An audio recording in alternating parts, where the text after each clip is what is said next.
Good evening everybody. मेरी voice Audible है? Good evening sir. Yes, sir. Okay.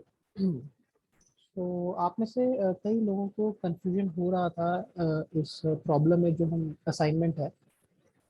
तो आज मैं सोच रहा हूँ कि एक बार स्टार्टिंग में आपको थोड़ा एक्सप्लेन कर देता हूँ कि इसमें करना क्या है बेसिकली। तो बेसिकली आपका जो डेटा सेट है उसमें आपके 3 स्पीशीज हैं आपके फ्लावर के। ओके, सेटोसा, वर्सिकलर और वर्जेनिका। ओके, और हर किसी के सेपल और पेटल विड्थ का आपको डेटा दिया हुआ है। ओके, जस्ट लाइक इस पार्ट को सेपल कहते हैं, इस पार्ट को पेटल कहते हैं। इसकी विड्थ का और इसकी लेंथ का डेटा एक्चुअली दिया हुआ है। सो ये जो डेटा का लिंक है ये भी मैंने ओरिजिनल डेटा का लिंक दिया है। पिछले वाले मतलब कल के लेक्चर में जो लिंक था एक्चुअली वो किसी और का बना हुआ कस्टम डेटा था, बट यहाँ पे मैंने ओरिजिनल डेटा का लिंक दिया है। तो आप उसको ओपन करोगे तो इसमें आपको पूरा डिस्क्रिप्शन रहेगा।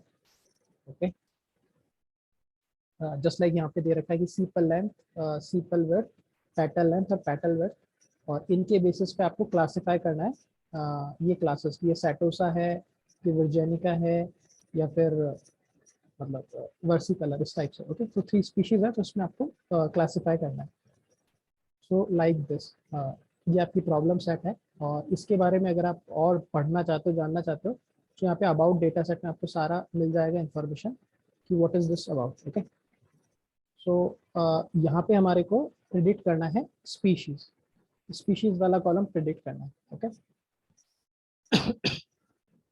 ओके, सो ये आपका असाइनमेंट है और इसमें आपको F1 स्कोर यूज करना है।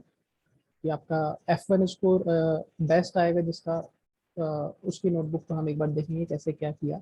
ओके, सो F1 स्कोर है बेसिकली आपका मैट्रिक यहाँ पे। This is your assignment part.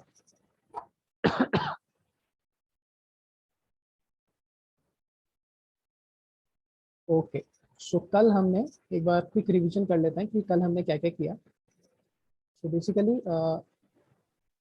हमने कल देखा था कि आपका कंफ्यूजन मैट्रिक्स हमने काफ़ी देखा था, बहुत ढंग से देखा था, एक एक पार्ट इसका डिस्कस किया था कंफ्यूजन मैट्रिक्स का, और इसको हमने काफ़ी ड्रॉ किया था। तो चलो थोड़ा रिवीजन भी हो जाएगा आप लोगों का कि व्हाट इज ट्रू नेगेटिव। कोई बताएगा ट्रू नेगेटिव क्या होता है?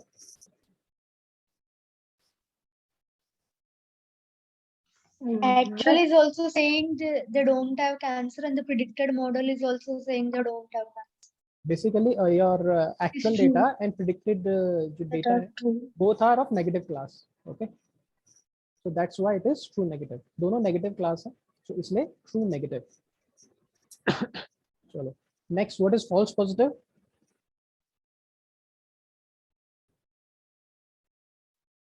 एक्चुअल सर 0 है और प्रिडिक्टेड 1 है। ओके, सो तो false positive। इसमें है कि आपका एक्चुअल डेटा है वो नेगेटिव क्लास को बिलोंग कर रहा है, बट आपका मॉडल उसको पॉजिटिव क्लास प्रेडिक्ट कर रहा है। सो that's why it is positive because it is detected by a model. It is positive because positive it is detected by a model, but it is false positive. Okay, because actually it is negative, so that's why it is false positive. Okay, what is true positive?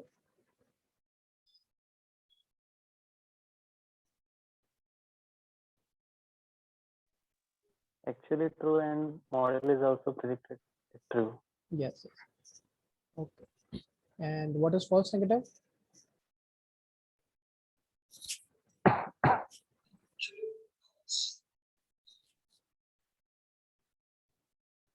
Actually true, but the model is false. Yes. Models predicted as a negative, so but actually it is positive, so it is false negative. Okay, and and one more information कि जो आपका false positive होता है इसको आप type 1 error कहते हो, और false negative होता है इसको आप type 2 error कहते हो। Okay, so this is also another information. कभी आपसे इस टाइप से भी पूछ लिया जा सकता है कि what is type 1 error, what is type 2 error. So it is nothing but false positive and false negative. Okay, so then हमने एक डेटा सेट क्रिएट किया था और इसमें वाई टेस्ट वाईप्रेड का हमने ये वैल्यू दिया था। ओके, और फिर एक्यूरेसी निकाला था। तो क्विकली बताओ एक्यूरेसी क्या होता है?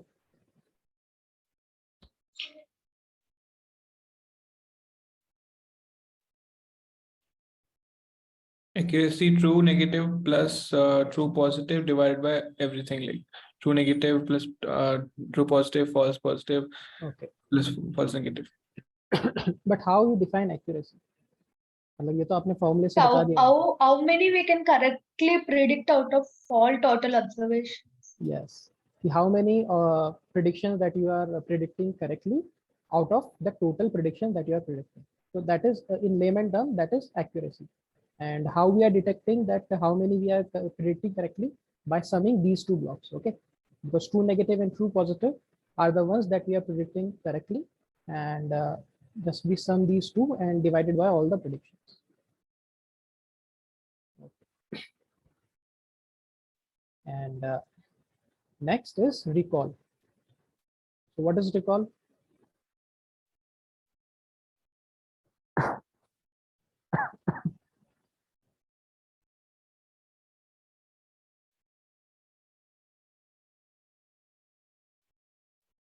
Anyone?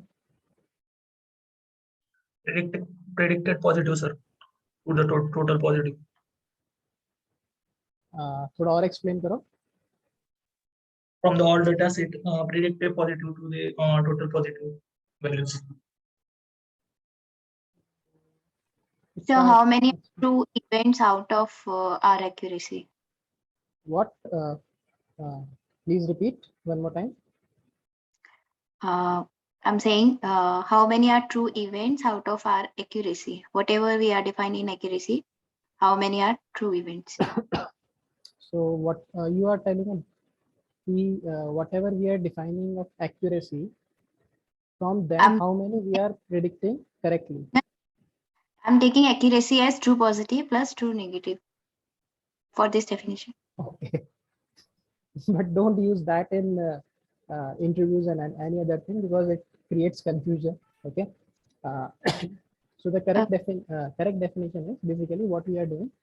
See, these are the total positive classes that your data has. Okay, these are the total positive classes that your data has. Out of them, how many of them you are predicting correctly? Okay, so suppose you have let's say you have 20 people that are affected from cancer. Out of that, if you correctly predicted 18, okay, and wrongly predicted 2, so what your recall will, it is 18 divided by 20. Okay, so 20 is your total positive cases. Out of them, how many you are predicting correctly? So that is your recall. Okay, so this is the definition of recall. Okay, so next अभी चलते हैं precision पे. So what is precision?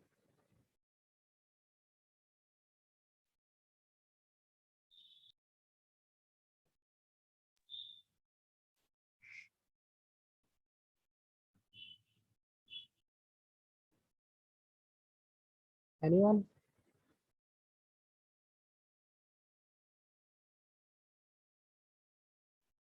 Actual positive values out of the predicted positive value. Okay, yes. So basically in precision, we are looking on these blocks. Okay, so suppose your model predicted, suppose you have 20 original cancer patients, your model predicted 25 cancer patients total. Okay, out of that 25, suppose 18 are the people who have really cancer, and 7 people are those that didn't have cancer, but your model predicted them that they are having cancer. Okay, so total 25 people your model has predicted that they are having cancer. So what precision is that out of the total prediction of your model, okay, how many them are positive? Okay, suppose out of the total positive prediction, how many them are really true positive basically. Okay, see how many we predicted correctly out of the total prediction done by your model. So we have predicted 18 people correctly, and how many people are model predicted? 25 people are model predicted. Okay, so this is our precision that मतलब जो आपका total number है model का, जो model ने predict किया, basically total number of positive cases model ने predict किए, आउट ऑफ देम एक्चुअली में कितने सही हैं. ओके, सो उसने 25 लोगों को प्रिडिक्ट किया जिनको कैंसर होना था, बट उसमें से 18 ही उसका करेक्ट आंसर है। 18 लोग ऐसे हैं जिनको सच में कैंसर है। So this is your precision. Okay, precision आपके इन दो ब्लॉक्स पे काम करता है और रिकॉल आपके इन दो ब्लॉक्स पे काम करता है। ओके, तो आपको मतलब इस तरीके से आप देखोगे तो आपको थोड़ा आसानी होगा इसको जज करने में। ओके, सो प्रिसीजन और रिकॉल हो गया। नेक्स्ट आपका मिस क्लासिफिकेशन रेट है which is 1 minus accuracy. Okay, कि how many time our models predicting wrong.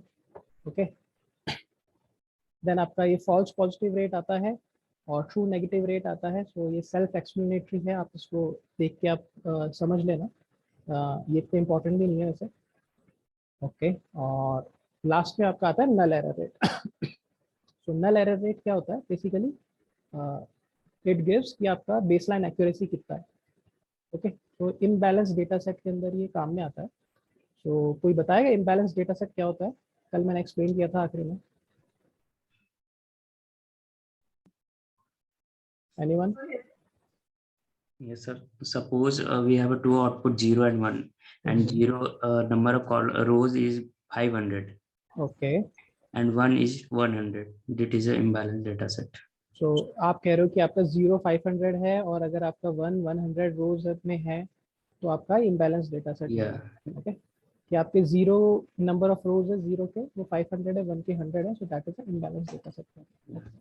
Ratio must be 50-50 or 60-40 approx. हाँ, अगर आपका दो क्लासेस का रेशियो लगभग 50-50 है या आपका 60-40 है, ओके, तो उसमें चलता है। ओके, तो वो बैलेंस क्लासिफिकेशन टाइप में आता है। बट आपका इम्बैलेंस कब आता है? सपोज करो आपका 80-20 आ गया। ओके, या आपका जो नॉर्मल आपको मिलेगा वो आपको मिलेगा 90-10 मिलेगा। ओके, या आपको जस्ट 2% या 5% मिलेगा यहाँ पे माइनॉरिटी जो आपकी कैटेगरी होगी उसमें। सो नॉर्मल डेटा सेट्स में इस टाइप का डेटा रहता है आपका, इतना कम होता है। ओके, सो ये टाइप की प्रॉब्लम्स होती है, ये इम्बैलेंस डेटा सेट होता है बेसिकली। सो इसके अंदर हमारे को जब हम आप एक्यूरेसी निकालते हो तो कभी कभी मिसलीडिंग हो जाता है, क्योंकि अगर आप सपोज करो जस्ट लाइक एक एग्जांपल लेते हैं कि आपका 90% है आपके मेजॉरिटी क्लास और जस्ट 10% आपकी माइनॉरिटी क्लास। सपोज करो आपके 0 आपका 90% ऑफ योर डेटा है और 1 आपका जस्ट 10% रोज के अंदर आपका 1 आ रहा है। इस केस में अगर आप एक्यूरेसी निकालोगे, सो 90% इज योर एक्यूरेसी, तो आपको लगेगा कि that your model is performing very good, but actually it is not performing that good, क्योंकि आपका जो बेस एक्यूरेसी है वही 90% है, because 90% is your majority class.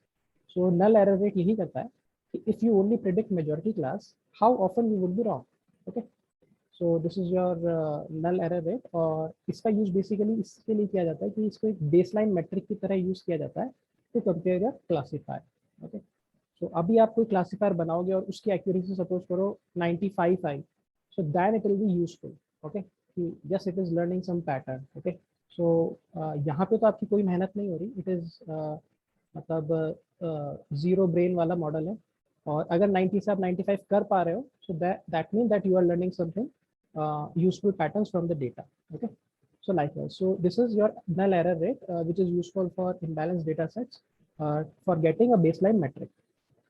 Okay, so ये हमने कल का रिवाइज किया बेसिकली, उसके बाद हमने कुछ क्वेश्चंस किए थे। सो आज हम देखते हैं F1 score. Okay, so F1 score है एक्चुअली ये जो मैट्रिक है इसी का यूज करना है आपको। यस, सो ये स्टार्ट करने से पहले जो कल आपने लास्ट में बताया था ना कि थ्रेशोल्ड ये रिकॉल प्रिसीजन एक्यूरेसी को कैसे इम्पेक्ट कर रहा है, हाँ कि हाँ, वो बता दीजिए। ये नोटबुक रिवाइज करते टाइम पे थोड़ा सा प्रॉब्लम आ रहा था, लाइक आउट ऑफ 3 2 क्वेश्चन सही हो रहे हैं, मतलब एक क्वेश्चन गलत हो रहा है तो करके। मतलब मैं समझा नहीं आपके कौन से क्वेश्चन, जो कल हमने क्वेश्चंस किए थे वही आप कर रहे थे दोबारा? हाँ हाँ, रिवाइज करने के लिए। ओके ओके, क्वेश्चंस पे ही चलते हैं। हाँ, सो ये क्वेश्चंस हैं आपके। सो जैसा कि मतलब क्वेश्चन सेम है जो कल हमने किया था। फर्स्ट क्वेश्चन था in which of the following scenario would a high accuracy value suggest that ML model is doing a good job? तो इसमें बेसिकली इस क्वेश्चन में ये था कि अगर आपका मशीन लर्निंग की मॉडल की एक्यूरेसी अगर बढ़ रही है, सपोज करो तो किस सिनेरियो से आप कह सकते हो कि yes this model is useful and it is learning something useful? Okay, basically वो एक्यूरेसी क्या आपके काम की है कि नहीं है। सो फर्स्ट थिंग है कि आपका एक डेडली मेडिकल कंडीशन है, ओके, और इसमें आपका 0.01% आपकी पॉपुलेशन अफेक्टेड है, ओके, और वो मॉडल आपको एक्यूरेसी दे रहा है 99.99 की। सो इसका एग्जांपल यही था कि जैसे हमने पहले भी देखा था कि सपोज करो अगर आपका डेटा सेट है, अगर आप कैंसर का डेटा सेट बनाते हो तो नॉर्मल कंडीशंस में क्या होता है कि अगर आपके 100 लोग टेस्ट कराते हैं कैंसर का, तो उसमें से 2 लोग या लगभग 5 लोग ही कैंसर पॉजिटिव निकलते हैं, बाकी सब नॉर्मल निकलते हैं। सो इसका जस्ट लाइक आप देखो 98 और 2% इस टाइप का क्लास बाइफर्केशन होगा। तो 90% ऑफ योर डेटा वहाँ पे आपका नॉर्मल लोग है और 2% ऑफ योर डेटा वहाँ पे आपके कैंसरस लोग है, मतलब 1 है और यहाँ पे 0 है।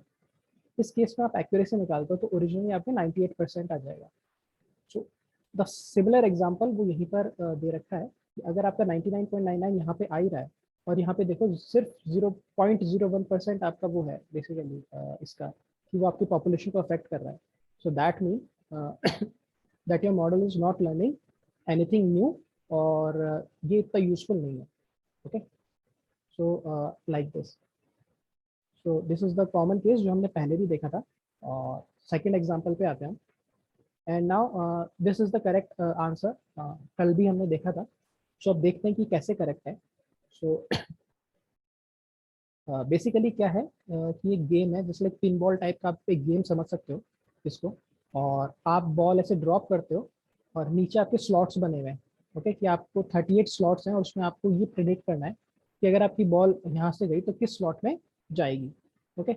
सो बेसिकली क्या होता है ये जस्ट लाइक आपके कसिनो वगैरह में होता है या आपका जस्ट लाइक गैम्बलिंग टाइप का आप समझ लो उस टाइप में, ओके। सो यहाँ पे सारी चीज चांस पे डिपेंड है, ओके। सो यहाँ पे क्या पैरामीटर्स ले रहा है कि आपका बॉल का स्पिन है, कि आपका पोजीशन, व्हील का पोजीशन क्या है जब बॉल ड्रॉप होती है, एंड एक्सेट्रा एक्सेट्रा।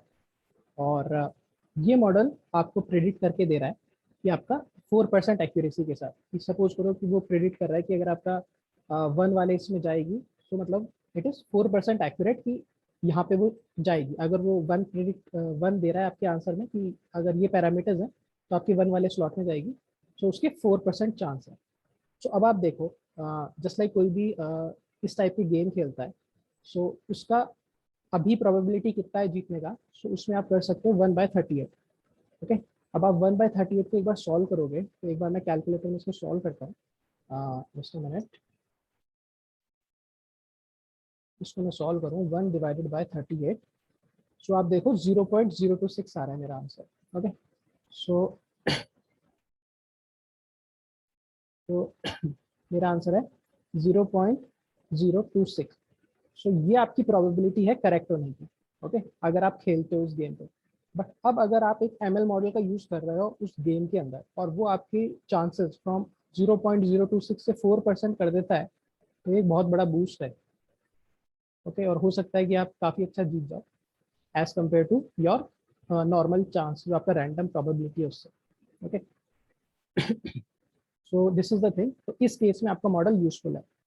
इसको आप ऐसे भी समझ सकते हो कि सपोज करो आप ये टीम्स आती है अपने जो बनती है जैसे लाइक ड्रीम 11 है, ये माई सर्कल 11 एक्सेट्रा एक्सेट्रा। सो वो भी उस टाइप का ही है basically, all is depending on chances, okay. अब वहाँ पे आपके पास कोई मशीन लर्निंग मॉडल है जो आपको आपकी टीम बना के दे रहा है और उसकी सपोज करो विन एक्यूरेसी मतलब प्रिडिक्शन एक्यूरेसी है सपोज करो 10% के क्या, तो वो भी आपका काफ़ी बढ़िया एक इम्प्रूवमेंट है बेसिकली कि मतलब वो आपको काफ़ी एज प्रोवाइड करवा देता है, ओके। कि सपोज करो अगर आपका विन सपोज करो 10% है कि 10% चांसेस में वो सही होगा, तो इसका मतलब है कि हर 10 बार आप खेलोगे तो एक बार वो आप सही होगे। तो इस केस में अगर आप 10 बार खेलते हो और आपका अमाउंट आप इस तरीके से डिफाइन करते हो कि अगर मैं लूज हूँ तो मैं ज़्यादा लूज ना हूँ, पर अगर मैं जीतूँ तो बहुत ज़्यादा जीतूँ, तो आप लॉ ऑफ एवरेजेस में हमेशा आप उसमें प्रॉफिट ले जाओगे, ओके। सो मैथ्स में कई लोग इस टाइप से भी करते हैं, ओके। सो इस तरीके से आपका ML मॉडल यूजफुल है यहाँ पे इस केस में, ओके। ओके, और लास्ट ऑप्शन था कि आपका एक एक्सपेंसिव रोबोटिक चिकन है जो आपका रोड क्रॉस कर रहा है, बिजी रोड क्रॉस कर रहा है, और ML मॉडल है आपका एक, वो आपका ट्रैफिक पैटर्न प्रिडिक्ट कर रहा है, और वो बता रहा है कि आपका जो चिकन है वो कब स्ट्रीट सेफली क्रॉस कर पाएगा। ओके, बट उसकी एक्यूरेसी है 99.9%। ओके, सो 99.99% है, मतलब इसका 0.01% इसका एक्यूरेसी नहीं है बेसिकली। इस केस में क्या होगा कि इसका जो कॉस्ट है यहाँ पे वो काफ़ी हाई है, क्योंकि यहाँ पे आपका पहली चीज़ है कि आपका जो ये रोबोट है इट इज़ क्वाइट एक्सपेंसिव, जो यहाँ पे इन्होंने बता रखा है। और दूसरा ये है कि इसका जो कॉन्सिक्वेंस है अगर एक्सीडेंट होने का, so that is also high, because आपका ह्यूमन लाइफ भी इसके अंदर मतलब एक्सीडेंट के अंदर हार्म हो सकता है। So this is the thing. Okay, इस केस के अंदर आपका जो रियल एडवांसमेंट हो रहा है बेसिकली वो सेकंड वाला ऑप्शन के अंदर हो रहा है, क्योंकि उसकी जो बेसलाइन एक्यूरेसी थी वो कुछ और थी, और आपका मॉडल ने कुछ लर्न किया और उसको इम्प्रूव किया। So that is a considerable information gain which can be helpful for you.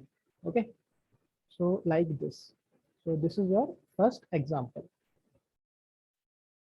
Okay, और अब हम सेकंड पे चलते हैं, जो यहाँ पे शायद आप में से काफ़ी लोगों को प्रॉब्लम है, तो उसको और ढंग से डिस्कस करते हैं। इसमें था कि आपका एक क्लासिफिकेशन मॉडल है, और वो आपका सेपरेट करता है स्पैम और नॉट स्पैम को। ओके, सपोज जीमेल के अंदर लगा हुआ है आपका स्पैम और नॉन स्पैम फिल्टर करने का, तो अगर आप आपका क्लासिफिकेशन थ्रेशोल्ड बढ़ाते हो तो आपकी प्रिसीजन को क्या होगा। Okay, so this is the question. तो इसको मैं एक बार एक्सप्लेन करता हूँ कि आपका सपोज यहाँ पे एक्चुअल है, यहाँ पे आपका प्रिडिक्टेड है, यहाँ पे 0 है, यहाँ पे 1 है, यहाँ पे 0 वाली क्लास है, यहाँ पे 1 वाली क्लास है।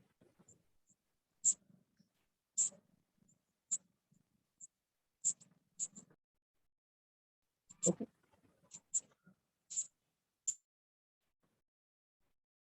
ओके,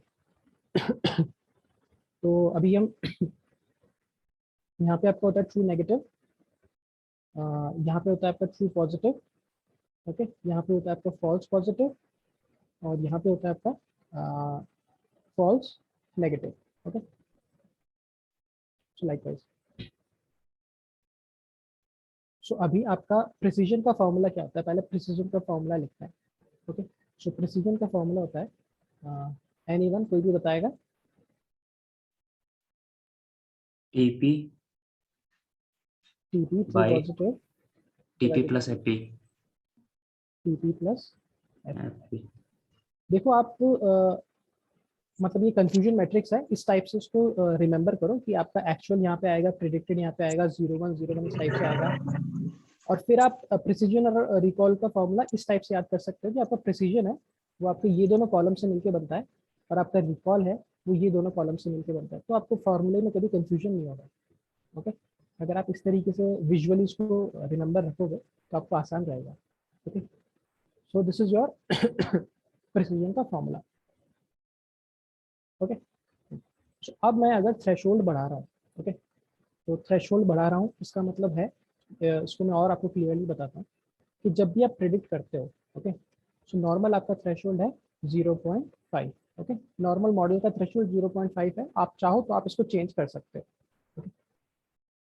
अब आप प्रिडिक्ट कर रहे हो, जैसे हम आज आगे देखेंगे, आज हमारा थ्रेशोल्ड सिलेक्शन वाला भी है, जैसे लाइक ROC करने का है, हम आपको थ्रेशोल्ड सेलेक्ट करके थ्रेशोल्ड चेंज करना है।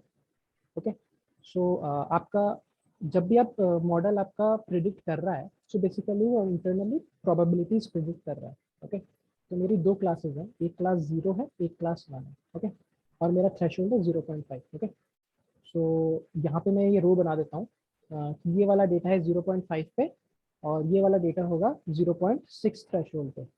ओके, या 0.7 थ्रेशोल्ड कर लेता हूँ मैं।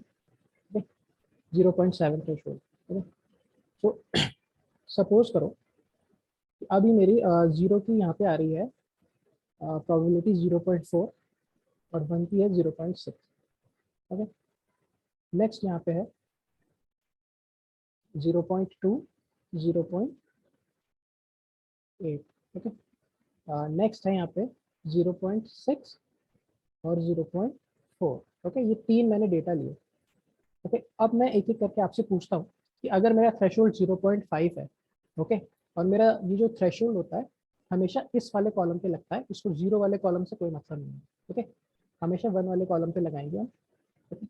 सो अभी आप बताओ कि अगर मेरा थ्रेशोल्ड 0.5 है तो यहाँ पे इसकी वैल्यू क्या, मतलब इसको 0 प्रेडिक्ट करेगा या 1 प्रेडिक्ट करेगा? 1. 1 प्रेडिक्ट करेगा। ओके, स्विमी आपको इसके अंदर कुछ प्रॉब्लम है क्योंकि ये वाला जो भी कंसेप्ट है, क्योंकि आपको थोड़ा इसमें था। नहीं नहीं, अभी मैं समझ पा रही हूँ। अभी आ ये गया जो ना? हाँ, लग रहा है ये मेरा मिस हो गया था। Okay okay. तो आपका 0.5 थ्रेशोल्ड पे आपका यहाँ इसकी वैल्यू 1 आएगी, और सेकंड वाले की क्या आएगी? सेकंड वाले डेटा की क्या वैल्यू आएगी, 0 या 1? 1। और लास्ट वाले डेटा की 0. 0। ओके, अब ये तो हो गया आपका 0.5 वाले थ्रेशोल्ड पे। अब मेरा 0.7 वाले थ्रेशोल्ड पे देखता हूँ। सो इस वाले डेटा की वैल्यू क्या आएगी? 0.6 वाली वैल्यू क्या आएगी? 0. 0। ओके, इसमें किसी को डाउट है? अब यहाँ पे 0 क्यों आया? एक्चुअल की वैल्यू कम. क्योंकि थ्रेशोल्ड की वैल्यू ज़्यादा है और इसकी वैल्यू कम है, तो ये इसको 0 क्लासिफाई करेगा। ओके, नेक्स्ट है 0.8। यहाँ इसकी वैल्यू क्या आएगी 0.8 की? 1 आएगी। इसकी सर 1 आएगी. इसकी 1 आएगी क्योंकि 0.8 आपका ज़्यादा है, नीचे वाले की 0.7 कम, 0 है ना? और नीचे वाले की 0। ओके, सो अभी आप देखो कि यहाँ पे आपके फर्क, थ्रेशोल्ड बढ़ाने से फर्क क्या पड़ रहा है आपका? ओके, फर्क आपका पड़ेगा क्योंकि प्रिसीजन है, आपके प्रिसीजन में ये 2 कॉलम्स ही इन्वॉल्व हैं। ओके, सो अब इनको एक एक करके देखते हैं। पहला है आपका ट्रू पॉजिटिव, दूसरा है आपका false positive. False positive normally वो आपके होते हैं पॉइंट्स जिनको आप जो एक्चुअली में है 0 बट आप उसको 1 प्रेडिक्ट कर रहे हो। ओके, सो नॉर्मली ऐसा देखा गया है कि जो आपका स्ट्रॉन्ग मतलब स्ट्रॉन्ग प्रोबेबिलिटीज होती हैं, तो सपोज करो यहाँ पे ऐसा भी डेटा होगा जहाँ पे 0.9 होगा किसी का प्रोबेबिलिटी, किसी का 0.85 होगा। ओके, सो आपका ट्रू पॉजिटिव वाले जो केसेस होंगे नॉर्मल इनकी प्रोबेबिलिटीज काफ़ी हाई होती है। ओके, और सपोज करो जस्ट लाइक ये 0.6 है, तो इसकी मतलब आप ये कह सकते हो कि नॉर्मली ये वाले वो पॉइंट्स होते हैं जो नॉर्मली फॉल्स पॉजिटिव होंगे, जो एक्चुअली में 0 है बट मॉडल आप इसको पॉजिटिव प्रेडिक्ट कर रहा है बेसिकली। ओके, इसको भी 1 प्रेडिक्ट कर रहा है, बट हो सकता है कि नॉर्मली ये 0 एक्चुअली ये 0 हो। ओके, सो जब आप थ्रेशोल्ड रेज करते हो तो ये वाले जो फॉल्स पॉजिटिव वाले जो एग्जांपल्स हैं वो आपके सबसे पहले वो 0 आएंगे। ओके, तो आपका फॉल्स पॉजिटिव कम होएगा, जैसे थ्रेशोल्ड कम करोगे फॉल्स पॉजिटिव कम होएगा। ये समझ में आया कि क्यों कम हो रहा है? Yes sir. ओके ओके, सो फॉल्स पॉजिटिव अगर आपका यहाँ पे कम होएगा सपोज करो, तो आप बताओ आपका डिनोमिनेटर ये टोटल ये कम होएगा आपका प्रिसीजन का। ओके, डिनोमिनेटर कम होएगा आपके प्रिसीजन का, और अगर आपके प्रिसीजन का डिनोमिनेटर कम हुआ तो आपका प्रिसीजन पे क्या इफेक्ट पड़ेगा? इंक्रीज। तो आपका जो प्रिसीजन है वो इंक्रीज होगा क्योंकि आपका डिनोमिनेटर यहाँ पे डिक्रीज हो रहा है। सो इन दैट सेम वे इसका आंसर होगा probably decrease. Okay, but not definitely decrease, वो इसलिए कि सपोज करो अगर मैं यहाँ पे थ्रेशोल्ड कर देता हूँ 0.9। ओके, अगर मैं 0.9 थ्रेशोल्ड कर देता हूँ तो आप देखो अभी मेरे ज़्यादातर पॉइंट्स हैं जो मेरे नॉर्मली भी 1 थे वो भी सब 0 क्लासीफाई हो रहे हैं, और बहुत ही कम पॉइंट है जो मेरा 1 क्लासीफाई हो रहा है। ओके, तो उस केस में क्या होगा, मेरा ट्रू पॉजिटिव भी काफ़ी कम होएगा। फॉल्स पॉजिटिव तो बहुत ही कम हो जाएगा बट ट्रू पॉजिटिव भी काफ़ी कम हो जाएगा। तो अभी आप देखो कि मेरा ट्रू पॉजिटिव भी कम हो गया ऊपर, और नीचे वाली टर्म भी काफ़ी कम हो गई। तो इस वजह से हो सकता है कि मेरा जो प्रिसीजन है वो मतलब या तो ड्रास्ट मतलब कि आपका प्रिसीजन है कि सपोज करो इस टाइप से गिर रहा है, तो हो सकता है कभी कभी वो और ड्रास्टिकली गिर जाए। ओके, सो इस टाइप से है ये। आई थिंक शायद ये प्रिसीजन इंक्रीज होगा ना? यस, प्रिसीजन डिक्रीज होना हो रहा है। मैं वही सोच रहा था कि मैं गलत कैसे हो रहा है। हाँ, so उस केस में क्या होगा कि देख लो नॉर्मली आपका प्रिसीजन इंक्रीज हो रहा था क्योंकि आपका डिनोमिनेटर है वो डिक्रीज हो रहा था। ओके, तो आपका प्रिसीजन नॉर्मली इंक्रीज हो रहा था कि आपका सपोज करो प्रिसीजन ऐसे इंक्रीज हो रहा है जैसे जैसे आप थ्रेशोल्ड बढ़ा रहे हो, बट अगर आप थ्रेशोल्ड ज़्यादा बढ़ा दोगे तो आपका प्रिसीजन एकदम से ड्रॉप भी हो जाएगा। क्यों? क्योंकि आपका अभी ट्रू पॉजिटिव है वो भी आपके काफ़ी कम हो गया। ओके, तो ये क्या है, एक नॉर्मल पैटर्न फॉलो नहीं करता, but most of the times आपका प्रोबेबली ये आपका प्रोबेबली इंक्रीज ही होगा आपका। ओके, जो प्रिसीजन है वो प्रोबेबली इंक्रीज होएगा जब आप थ्रेशोल्ड इंक्रीज कर रहे हो। ओके, क्यों? क्योंकि आपका फॉल्स पॉजिटिव है वो सबसे पहले कम होना शुरू होगा। आप ज़्यादा ही थ्रेशोल्ड बढ़ा देते हो तो आपके तो सारे ही कम हो जाएंगे, उस केस में तो आपका शार्पली डिक्रीज होएगा। Okay, so this is how precision is behaving when you increase the threshold. Okay, so इसका प्रोबेबली इंक्रीज का करेक्ट आंसर है। सो यहाँ पे है कि in general raising the classification threshold reduces false positive thus raising precision। Okay, और definitely increase क्यों नहीं है? क्योंकि raising classification threshold typically increases precision, however precision is not guaranteed to increase monotonically। Okay, ये गारंटेड नहीं है कि वो हमेशा इंक्रीज होगा as we raise the threshold।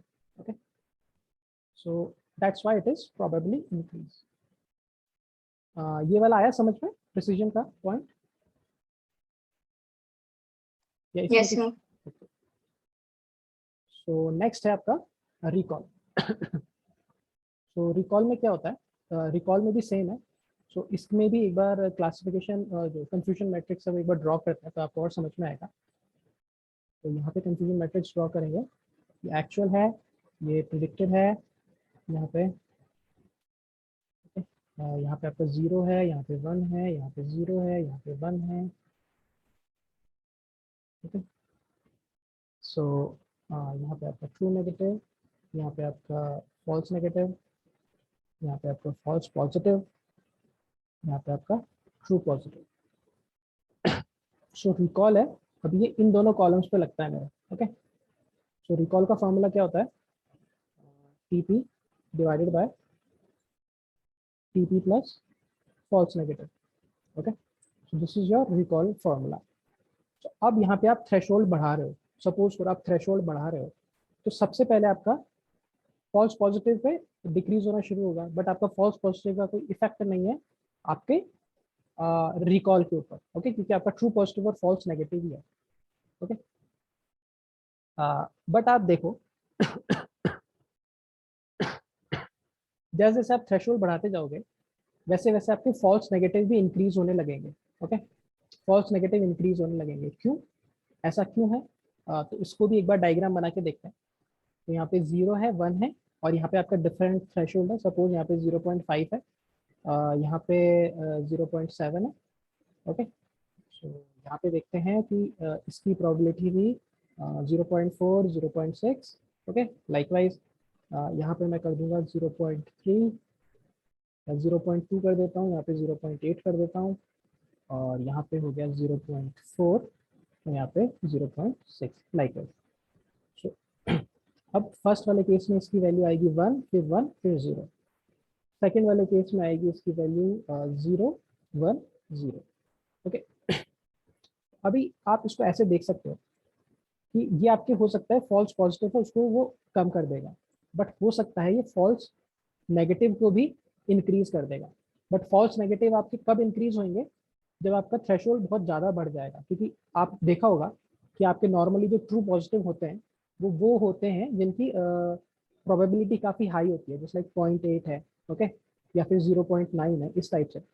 Okay, so normal आप थ्रेशोल्ड इंक्रीज करोगे तो रिकॉल पे इतना फर्क नहीं पड़ेगा, क्योंकि पहले आपके फॉल्स पॉजिटिव है वो कम हो रहे हैं। ओके, बट जैसे जैसे आप थ्रेशोल्ड इंक्रीज करते रहोगे वैसे वैसे क्या है, आपके फॉल्स नेगेटिव स्टार्ट हो जाएंगे बढ़ना। ओके, कि सपोज करो कि आप पहले उनको यहाँ पे ट्रू पॉजिटिव के अंदर मतलब क्लासिफाई कर रहे थे, तो सपोज करो कि ये वाला आपका पॉजिटिव था। ओके, कि ये आप एक्चुअली ये पॉजिटिव था, बट क्योंकि आपने 0.5 से 0.7 थ्रेशोल्ड बढ़ा दिया, ये आपका 0 हो गया। ओके, ये 0 क्लासिफाई हुआ, इसका मतलब ये है कि एक्चुअली ये 1 था, आपके मॉडल ने इसको यहाँ पे 0 क्लासिफाई किया क्योंकि आपने थ्रेशोल्ड बढ़ाया।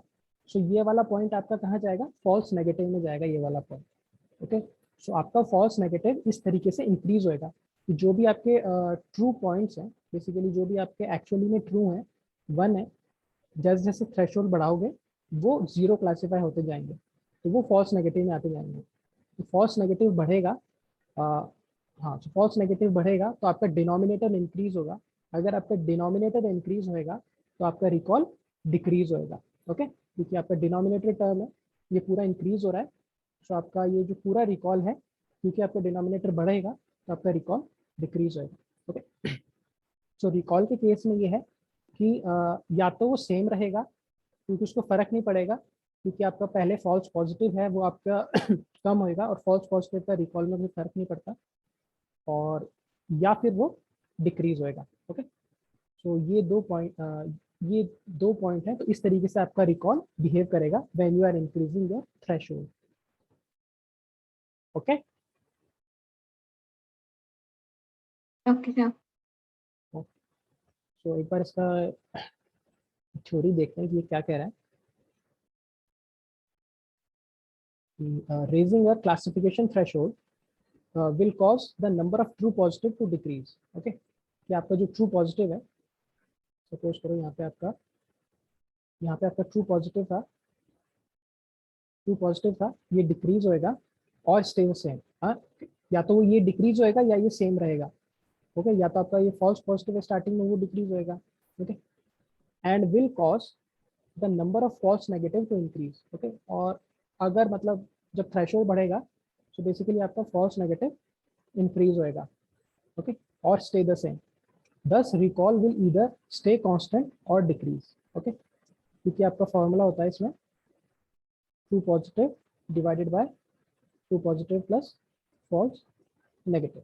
Okay, so this is how your recall is behaving when you increase your threshold। और आज हम ये जो भी बिहेवियर है प्रिसीजन और रिकॉल का, ये हम ROC AUC कर्व में देखेंगे। तो ROC AUC कर्व क्या करता है, बेसिकली अलग अलग थ्रेशोल्ड पे प्लॉट करता है आपका रिकॉल, कि आपके मॉडल का रिकॉल क्या है, कि सपोज इस थ्रेशोल्ड पे क्या है, फिर इस थ्रेशोल्ड पे क्या है। ओके, सो इस टाइप से उसका ग्राफ आता है कुछ। तो वो हम देखेंगे कि डिफरेंट थ्रेशोल्ड्स पे आपका रिकॉल कैसा बिहेव कर रहा है, तो वहाँ पे आपको और पता पड़ेगा कि how it is behaving when you are raising your threshold. Okay, तो ये क्वेश्चंस थे। तो प्रिसीजन और रिकॉल वाला क्वेश्चन भी लेना है या फिर अभी आपको समझ में आ गया इस टॉपिक का? Clear sir. ओके, तो आज इसकी क्लास पे कंटिन्यू करते हैं। सो F1 स्कोर। ओके, तो अभी हम F1 स्कोर देखेंगे। कोई बताएगा F1 स्कोर क्या होता है?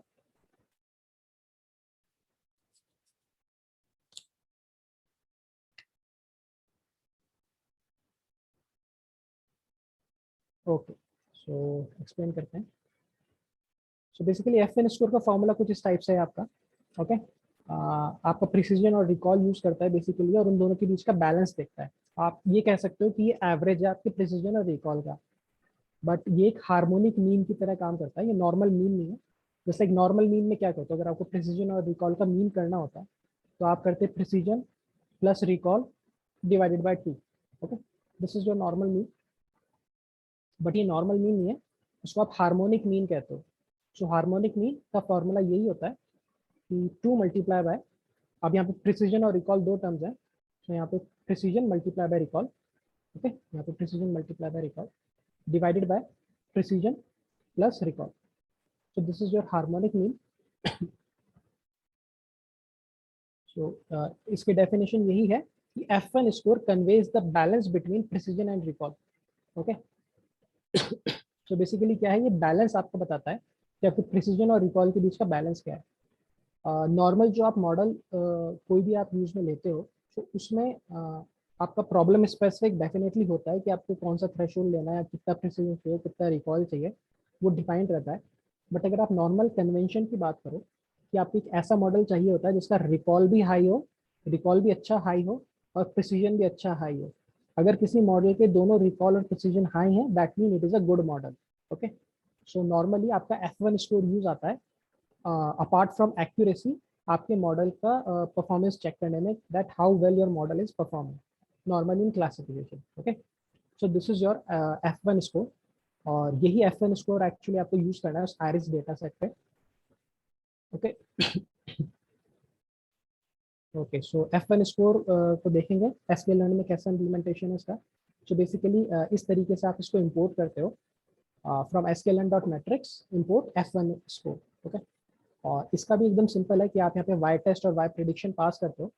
y टेस्ट आपका ट्रू वैल्यू है आपके मॉडल का, और y प्रेड है कि आपका जो मॉडल प्रिडिक्ट करके लेके आ रहा है. ओके, y टेस्ट आपके डेटा का ट्रू लेबल है, बेसिकली ट्रू डेटा है.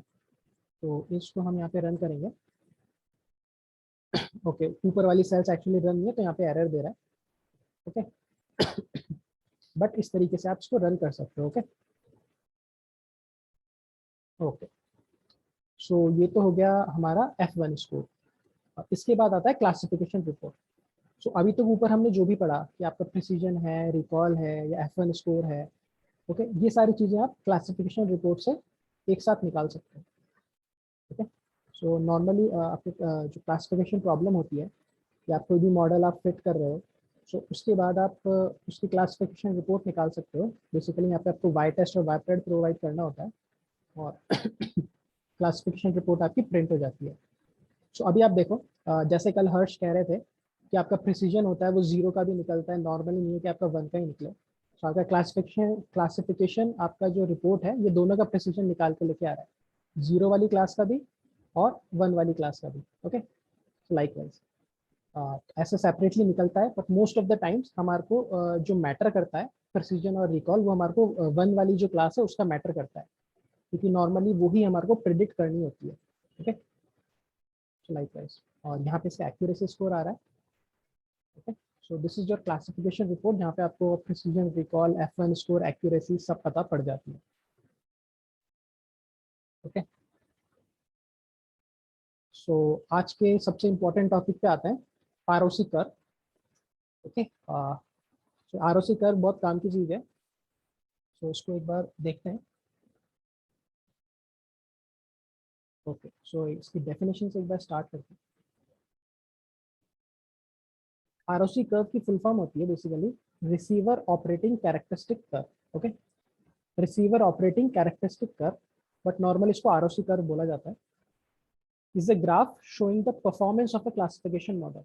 ओके, ये आपके क्लासिफिकेशन मॉडल का परफॉर्मेंस बताता है at all classification threshold, her threshold के ऊपर उसका कैसा परफॉर्मेंस है. Okay, for example just like 0% threshold पे कितना है, 10% थ्रेशोल्ड पे कितना है, 20% थ्रेशोल्ड पे परफॉर्मेंस कितना है, ओके, 50% पे कितना है, 70% पे कितना है, ओके, 80%, 90%, 100. ओके, ऐसे करके वो सारे मतलब आपका थ्रेशोल्ड पे आपके मॉडल की परफॉर्मेंस निकालता है, और फिर वो उसको प्लॉट करता है basically. So this is your ROC curve. तो ये आपका क्लासिफिकेशन मॉडल है, उसकी परफॉर्मेंस आपको दिखाता है. Okay, so this is your ROC curve, जो आपके बेसिकली ये है कि अलग अलग थ्रेशोल्ड पे आपके मॉडल की परफॉर्मेंस बताता है. अब ये दो चीज़ें यूज में लेता है प्लॉट करने के लिए. ओके, क्या पहला है ट्रू पॉजिटिव रेट. इस ट्रू पॉजिटिव रेट को आप रिकॉल भी कहते हो. ओके, रिकॉल कहते हैं इसको. और एक है आपका फॉल्स पॉजिटिव रेट. तो फॉल्स पॉजिटिव रेट का फॉर्मूला ये है, false positive divided by FP plus TN. Okay, so और रिकॉल का आपका फॉर्मूला है true positive divided by true positive plus false negative. Okay, so अगर मैं एक बार कंफ्यूजन मैट्रिक्स बनाऊं तो आपको फिर थोड़ा समझ में आएगा कि आपका ट्रू नेगेटिव यहाँ पे है, ट्रू पॉजिटिव यहाँ पे है, फॉल्स पॉजिटिव यहाँ पे है, और फॉल्स नेगेटिव यहाँ पे है. सो रिकॉल आपका क्या है, या जो आप ट्रू पॉजिटिव रेट का हो वो आपका इन दो कॉलम्स पे वर्क कर रहा है, और आपका फॉल्स पॉजिटिव है वो आप इन दो कॉलम्स पे वर्क कर रहा है. ओके, सो एक ऊपर वाली रो पे वर्क कर रहा है, एक नीचे वाली रो पे वर्क कर रहा है. ओके, सो ऊपर वाली रो पे जो वर्क कर रहा है वो है false positive rate FPR. Okay, और नीचे वाले कॉलम पे जो वर्क कर रहा है वो है true positive rate. Okay, so इन दोनों बेसिकली टर्म्स को यूज करता है आपका ROC curve to plot your model's performance at every threshold. Okay,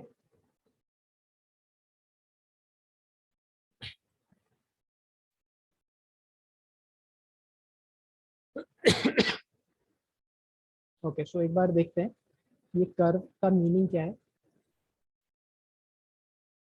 An ROC curve plots TPR versus FPR. Okay, this is your true positive rate TPR. This is your false positive rate FPR. At different classification threshold. अलग-अलग classification threshold पे वो plot करता है. Lowering the classification threshold class. अगर आप जो classifier है उसका threshold low करते हो, okay, so वो क्या करता है? Classify more item as positive. अगर आप लो करोगे, जस्ट लाइक सपोज करो 0.5 है, अगर आपने थ्रेशोल्ड को 0.3 या 0.2 कर दिया, ओके, तो बेसिकली क्या है कि वो ज़्यादा पॉजिटिव क्लासेस आइडेंटिफाई करेगा. ओके, क्योंकि आपका जो पॉजिटिव क्लासेस की कम भी प्रोबेबिलिटीज होंगी, मतलब 0.5 से कम वाली प्रोबेबिलिटीज भी अब 1 क्लासीफाई होंगी. ओके, तो उस केस में क्या होता है कि आपके पॉजिटिव ज़्यादा क्लासीफाई होता है. तो अगर आपके पॉजिटिव ज़्यादा क्लासीफाई होंगे तो आपका thus increasing both false positives and true positives. Okay, तो इससे आपके false positive भी बढ़ेंगे और true positive भी बढ़ेंगे. Okay, the following figure shows a typical ROC curve. So ऊपर वाला जो पॉइंट है ये हम डिटेल में और पढ़ेंगे, बट ये एक जनरल इंट्रोडक्शन था कि कैसे क्या बिहेव करता है. so आप देख सकते हो ROC कर्व में क्या होता है. बेसिकली सपोज करो अगर ये वाला एक पॉइंट है, ये एक थ्रेशोल्ड है, सो किस थ्रेशोल्ड पे वो आपका ट्रू पॉजिटिव रेट निकालता है और फॉल्स पॉजिटिव रेट निकालता है और प्लॉट कर देता है. फिर एक दूसरा थ्रेशोल्ड लेता है, सपोज करो यहाँ पे, फिर यहाँ पे वो ट्रू पॉजिटिव रेट और फॉल्स पॉजिटिव रेट निकालेगा, फिर ऐसे क्लासिफाई कर देगा. तो इस टाइप से पूरा एक प्लॉट बनाता है आपका. इस टाइप से पूरा एक ऐसे आपका ROC कर्व बनता है अलग अलग थ्रेशोल्ड्स के ऊपर. ओके, और आज की क्लास में हम बनाएंगे ROC कर्व और फिर उसको कंपेयर करेंगे बेसिकली.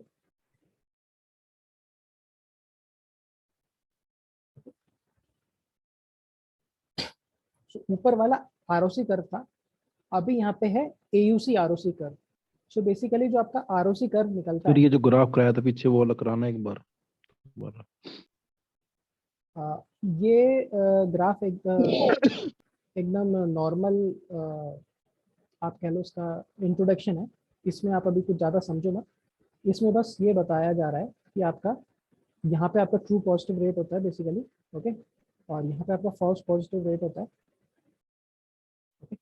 और आपका जो ROC ग्राफ बनता है बेसिकली वो कुछ इस टाइप का बनता है. इस टाइप का आपका ROC ग्राफ बनता है. अब ये ग्राफ कैसे बनता है? बेसिकली यहाँ पे अलग अलग पॉइंट्स होता है आपके थ्रेशोल्ड पे. सपोज करो ये एक पॉइंट है थ्रेशोल्ड का, ये एक पॉइंट है थ्रेशोल्ड का, या ये एक पॉइंट है थ्रेशोल्ड का. अब ये पॉइंट कैसे आए बेसिकली?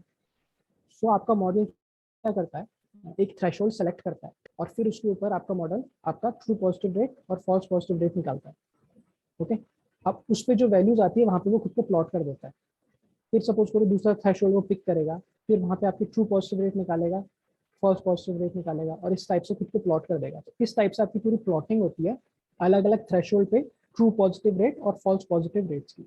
ओके, जैसे आप देखो यहाँ पे, अब यहाँ पे आपकी फ्लैट होती जा रही है ट्रू पॉजिटिव रेट और आपकी फॉल्स पॉजिटिव रेट इंक्रीज होती जा रही है.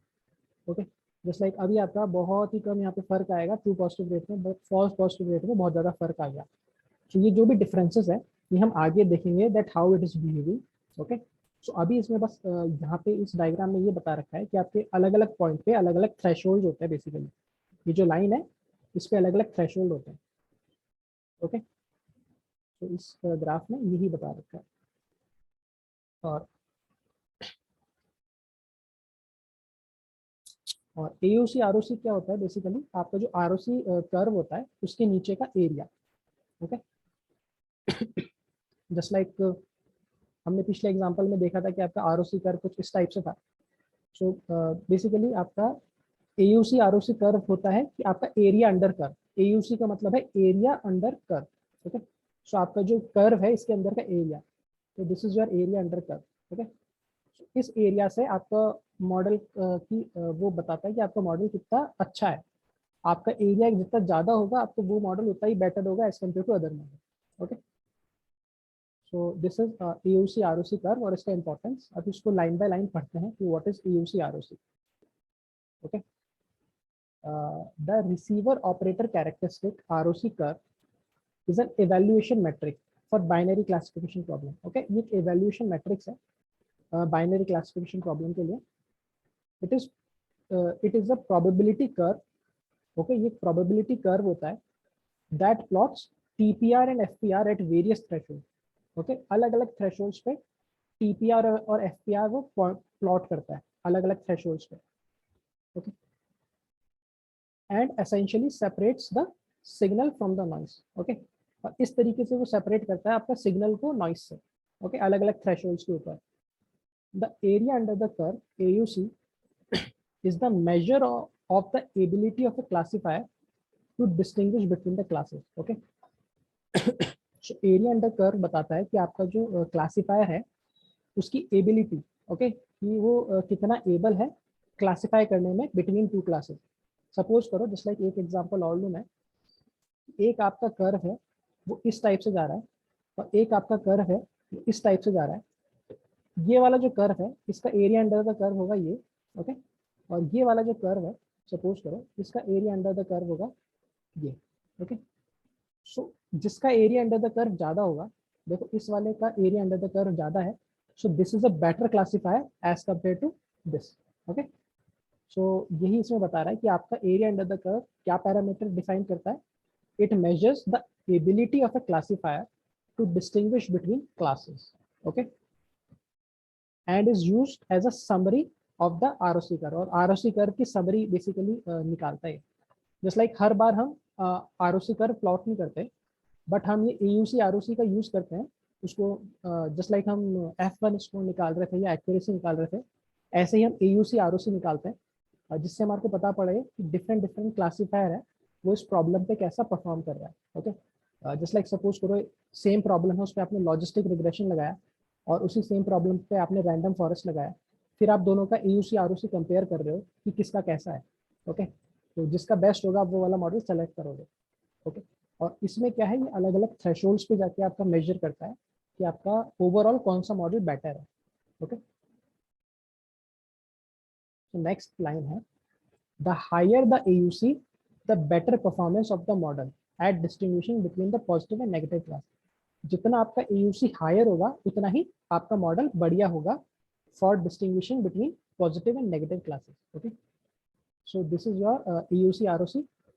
इसमें बस यही चीज इंपॉर्टेंट है इसमें कि आपका एरिया बेसिकली, कि जिस मॉडल का एरिया ज़्यादा होएगा वो मॉडल आपका ज़्यादा करेक्ट होएगा as compare to other. Okay, ये तो पहली चीज़ है। और दूसरी चीज़ ये है कि आपका जो AUC ROC होता है बेसिकली आपका जो ROC कर्व है उसके अंदर का एरिया है। ओके, तो this is your AUC ROC, और जिसकी वैल्यू जितनी ज़्यादा होगी वो उतना बेटर होगा। तो दिस इज ऑल। ओके, ये इसकी समरी थी। अब इसके डिफरेंट डिफरेंट एग्जांपल्स पे देखते हैं। ओके, सो ये ऊपर वाला एग्जांपल है। ओके, ये आइडियल वर्ड सिनेरियो है कि सपोज करो आपका कर्व ऐसे जा रहा है। ओके, आपका कर्व यहाँ पे एकदम 1 पे जा रहा है और ऐसे जा रहा है। तो अब इसका आप अगर इसका निकालो एरिया अंडर द कर्व निकालो। ओके, सो इस एरिया अंडर द कर्व इसका 1 आएगा। ओके, क्योंकि आपका पूरा का पूरा ये कवर कर रहा है। ओके, सो इसका आपका AUC 1 आएगा। When AUC equal to 1, the classifier is able to perfectly distinguish between all the positive and all the negative classes points correctly. If, however, the AUC had been 0, the classifier then the classifier would be predicting all negatives as positives and all positives as negatives. Okay, so एक तो graph हो गया ऐसा। Okay, इस type का। अब हो सकता है एक बार ऐसा भी ग्राफ बन जाए। ओके, ऐसा भी ग्राफ बन जाए। सपोज करो यहाँ पे, जैसे मैं दूसरे कलर से एक बार करूँ, ऐसा भी ग्राफ बन जाए। ठीक है, इस केस में क्या है कि इसका AUC स्कोर 0 है और यहाँ पे इसका AUC स्कोर 1 है।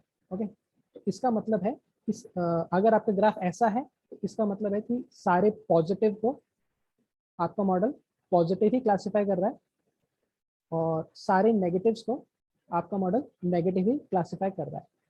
और यहाँ पे अगर आपका AUC इस टाइप से है तो इसमें है कि आपके सारे पॉजिटिव को आप नेगेटिव क्लासिफाई कर रहे हो और सारे नेगेटिव को आप पॉजिटिव क्लासिफाई कर रहे हो। ओके, सो ये है आपका एक्सट्रीम केसेस का AUC। ओके, जो कि नॉर्मली हम आपको कहीं देखने को नहीं मिलता। अब जो मोस्ट ऑफ द टाइम्स देखने को मिलता है उस पर चलता है। ओके, सो इस टाइप से आपको मोस्ट ऑफ द टाइम्स देखने को मिलता है। जब आपका AUC 0.5 से लेके 1 के बीच में है, 0.5 आपका, जस्ट लाइक मैं ड्रॉ करूँ,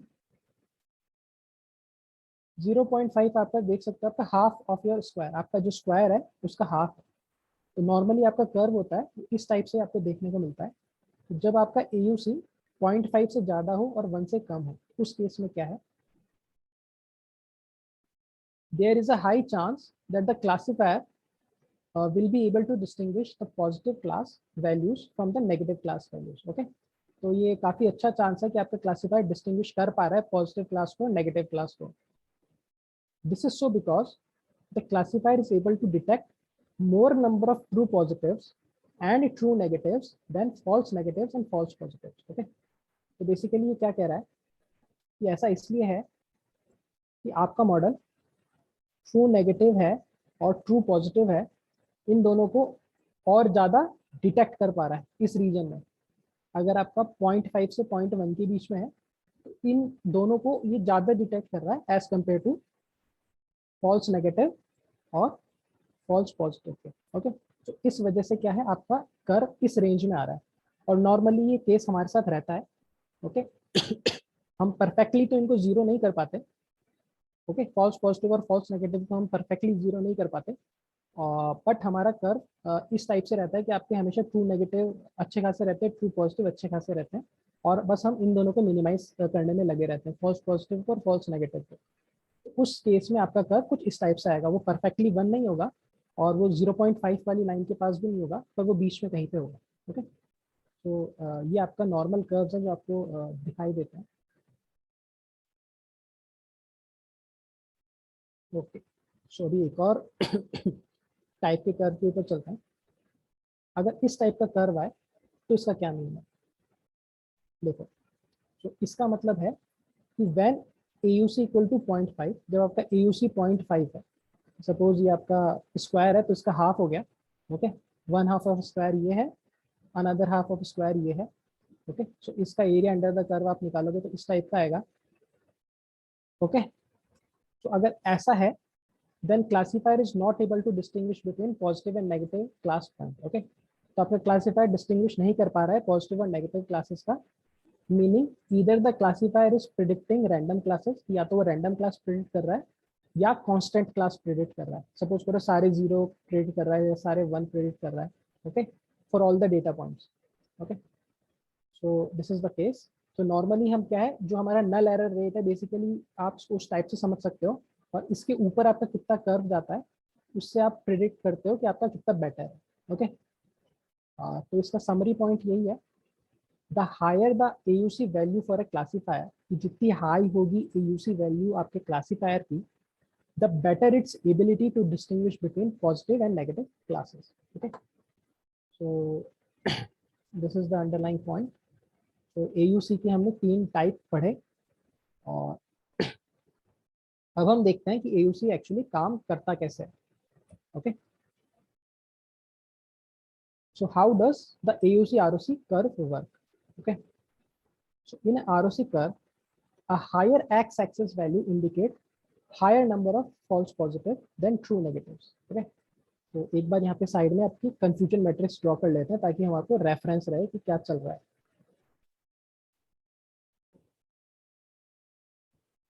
तो यहाँ पे आपका ट्रू नेगेटिव, यहाँ पे ट्रू पॉजिटिव, यहाँ पे आपका फॉल्स पॉजिटिव, यहाँ पे आपका फॉल्स नेगेटिव। ओके, सो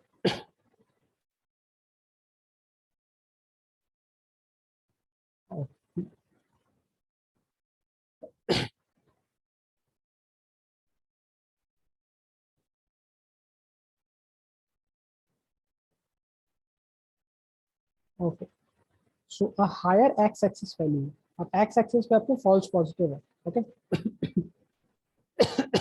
फॉल्स पॉजिटिव आपका यहाँ पे आता है और आपका ट्रू पॉजिटिव रेट है यहाँ पे आ रहा है। ये आपका FP आ रहा है ऊपर वाली रो, और ये वाली रो आपकी TP आ रहा है। ओके, फॉर्मूले आप निकाल सकते हो। Okay, just like false positive rate का फॉर्मूला होता है FP divided by FP plus true negative. Okay, और in the same way TPR का फॉर्मूला होता है TP divided by TP plus false negative. Okay, so अब यहाँ पे कह रहा है ये the higher the x axis, आपकी एक्स एक्सिस जैसे बढ़ती जाएगी, it indicates higher number of false positives than true negative. Okay, तो जैसे जैसे आपका फॉल्स पॉजिटिव रेट बढ़ेगा, फॉल्स पॉजिटिव रेट बढ़ रहा है बेसिकली, तो इसका मतलब है कि आपका फॉल्स पॉजिटिव इंक्रीज होंगे, higher number of false positive. Okay, तो आपके फॉल्स पॉजिटिव इंक्रीज हो रहे हैं और देन ट्रू नेगेटिव, या आपके ट्रू नेगेटिव से भी ज़्यादा आपके फॉल्स पॉजिटिव हो गए। ओके, वाइल है हायर वाई एक्सिस, कि वाई एक्सिस अगर इंक्रीज हो रही है तो क्या इंडिकेट कर रहा है, higher number of true positive. Okay, तो अगर आपका ये TPR इंक्रीज हो रहा है तो बेसिकली आपका ट्रू पॉजिटिव्स इंक्रीज हो रहा है, higher number of true positives then false negative, कि आपके फॉल्स नेगेटिव से के कंपैरिजन में, मतलब इसके कंपैरिजन में आपका ये इंक्रीज हो रहा है अगर आपका वाई एक्सिस इंक्रीज हो रही है तो, और अगर आपकी फॉल्स पॉजिटिव रेट इंक्रीज हो रही है तो इसका मतलब है कि इसके कंपैरिजन में ये इंक्रीज हो रहा है।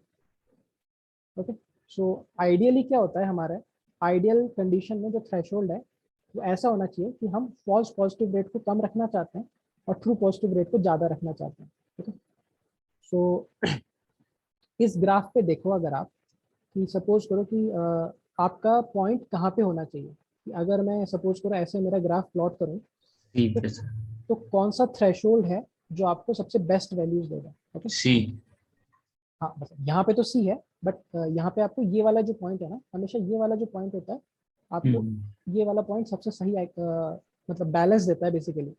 ये आपका रिकॉल के और आपका जो प्रिसीजन है उसके बीच का परफेक्ट बैलेंस देता है, कि आपका रिकॉल माना परफेक्ट नहीं है but it is better. Okay, suppose करो कि आप यहाँ पे और कम फॉल्स पॉजिटिव लेते और आपका रिकॉल भी कम रहता, बट यहाँ पे आप आपका थोड़ा रिकॉल बढ़ा रहे हो, किस चीज को कंपनसेट करके कि आपका थोड़ा सा फॉल्स पॉजिटिव भी बढ़ गया। ओके, बट यहाँ पे आपका रिकॉल भी जो भी बढ़ा है। ओके, सो नॉर्मली ये वाला जो पॉइंट होता है उस थ्रेशोल्ड को हम प्रेफर करते हैं हमारे क्लासिफिकेशन में, जो AUC ROC के अंदर होता है।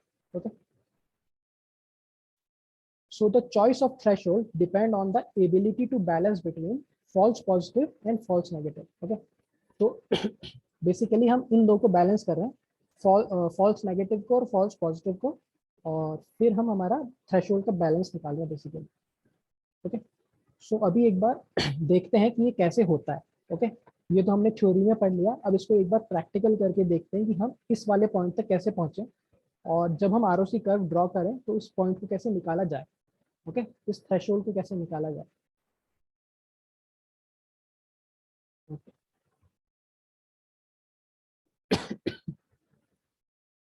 तो आज के लेक्चर के लिए ये तो लाइब्रेरीज है हमारी, तो यहाँ पे आपका स्टैंडर्ड है, पैंडाज है, नंपाई है, सीबॉर्न है, यहाँ पे मैटप्लॉटलिब है ROC कर्व वगैरह प्लॉट करने के लिए। ये आपके दो क्लासीफायर है जिससे मैं कंपेयर करूंगा दोनों की परफॉर्मेंस, एक लॉजिस्टिक रिग्रेशन है, एक रैंडम फॉरेस्ट है। ओके, और फिर यहाँ पे एक स्टैंडर्ड स्केलर भी है। तो लाइब्रेरीज इंपोर्ट करी, और नेक्स्ट है कि ये डेटा है, ये डेटा वही है जो हमने पहले वाले एग्जांपल में लिया था लॉजिस्टिक रिग्रेशन में, सोशल नेटवर्क एड्स वाला।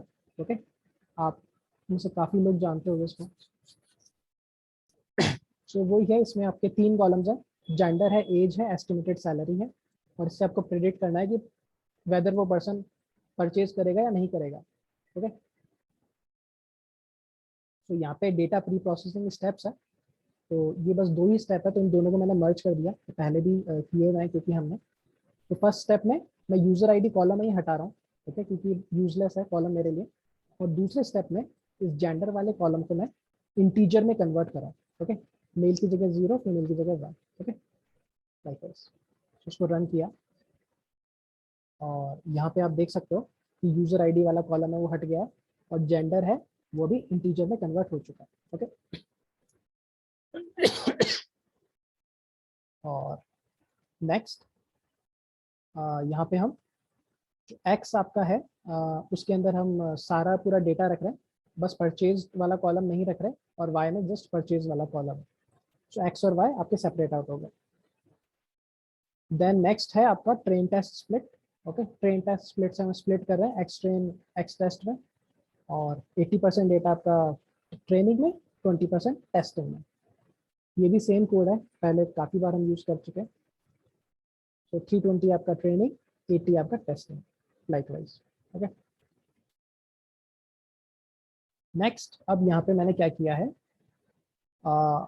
स्टैंडर्ड स्केलर है उसका यूज किया है। ओके, स्टैंडर्ड स्केलर से मैं डेटा को स्केल कर रहा हूँ, क्योंकि लास्ट टाइम जब हमने लॉजिस्टिक रिग्रेशन में देखा था, सो वहाँ पे स्केलिंग करने के बाद हमारे को अच्छा रिजल्ट मिला था। ओके, काफ़ी अच्छी एक्यूरेसी आई थी। तो अब हम देखते हैं मतलब वही स्केलिंग यूज करके हम आगे ट्रेन करेंगे। तो यहाँ पे स्टैंडर्ड स्केलर डिफाइन किया है, और अब यहाँ पे क्या किया है, स्केलर से मैंने फिट अंडरस्कोर ट्रांसफॉर्म किया है एक्सट्रेन को, और उसकी वैल्यू मैंने एक्सट्रेन में स्टोर करी है, और फिर मैंने ट्रांसफॉर्म किया है एक्स टेस्ट को, और उसकी वैल्यू मैंने एक्स टेस्ट में ही स्टोर करी है।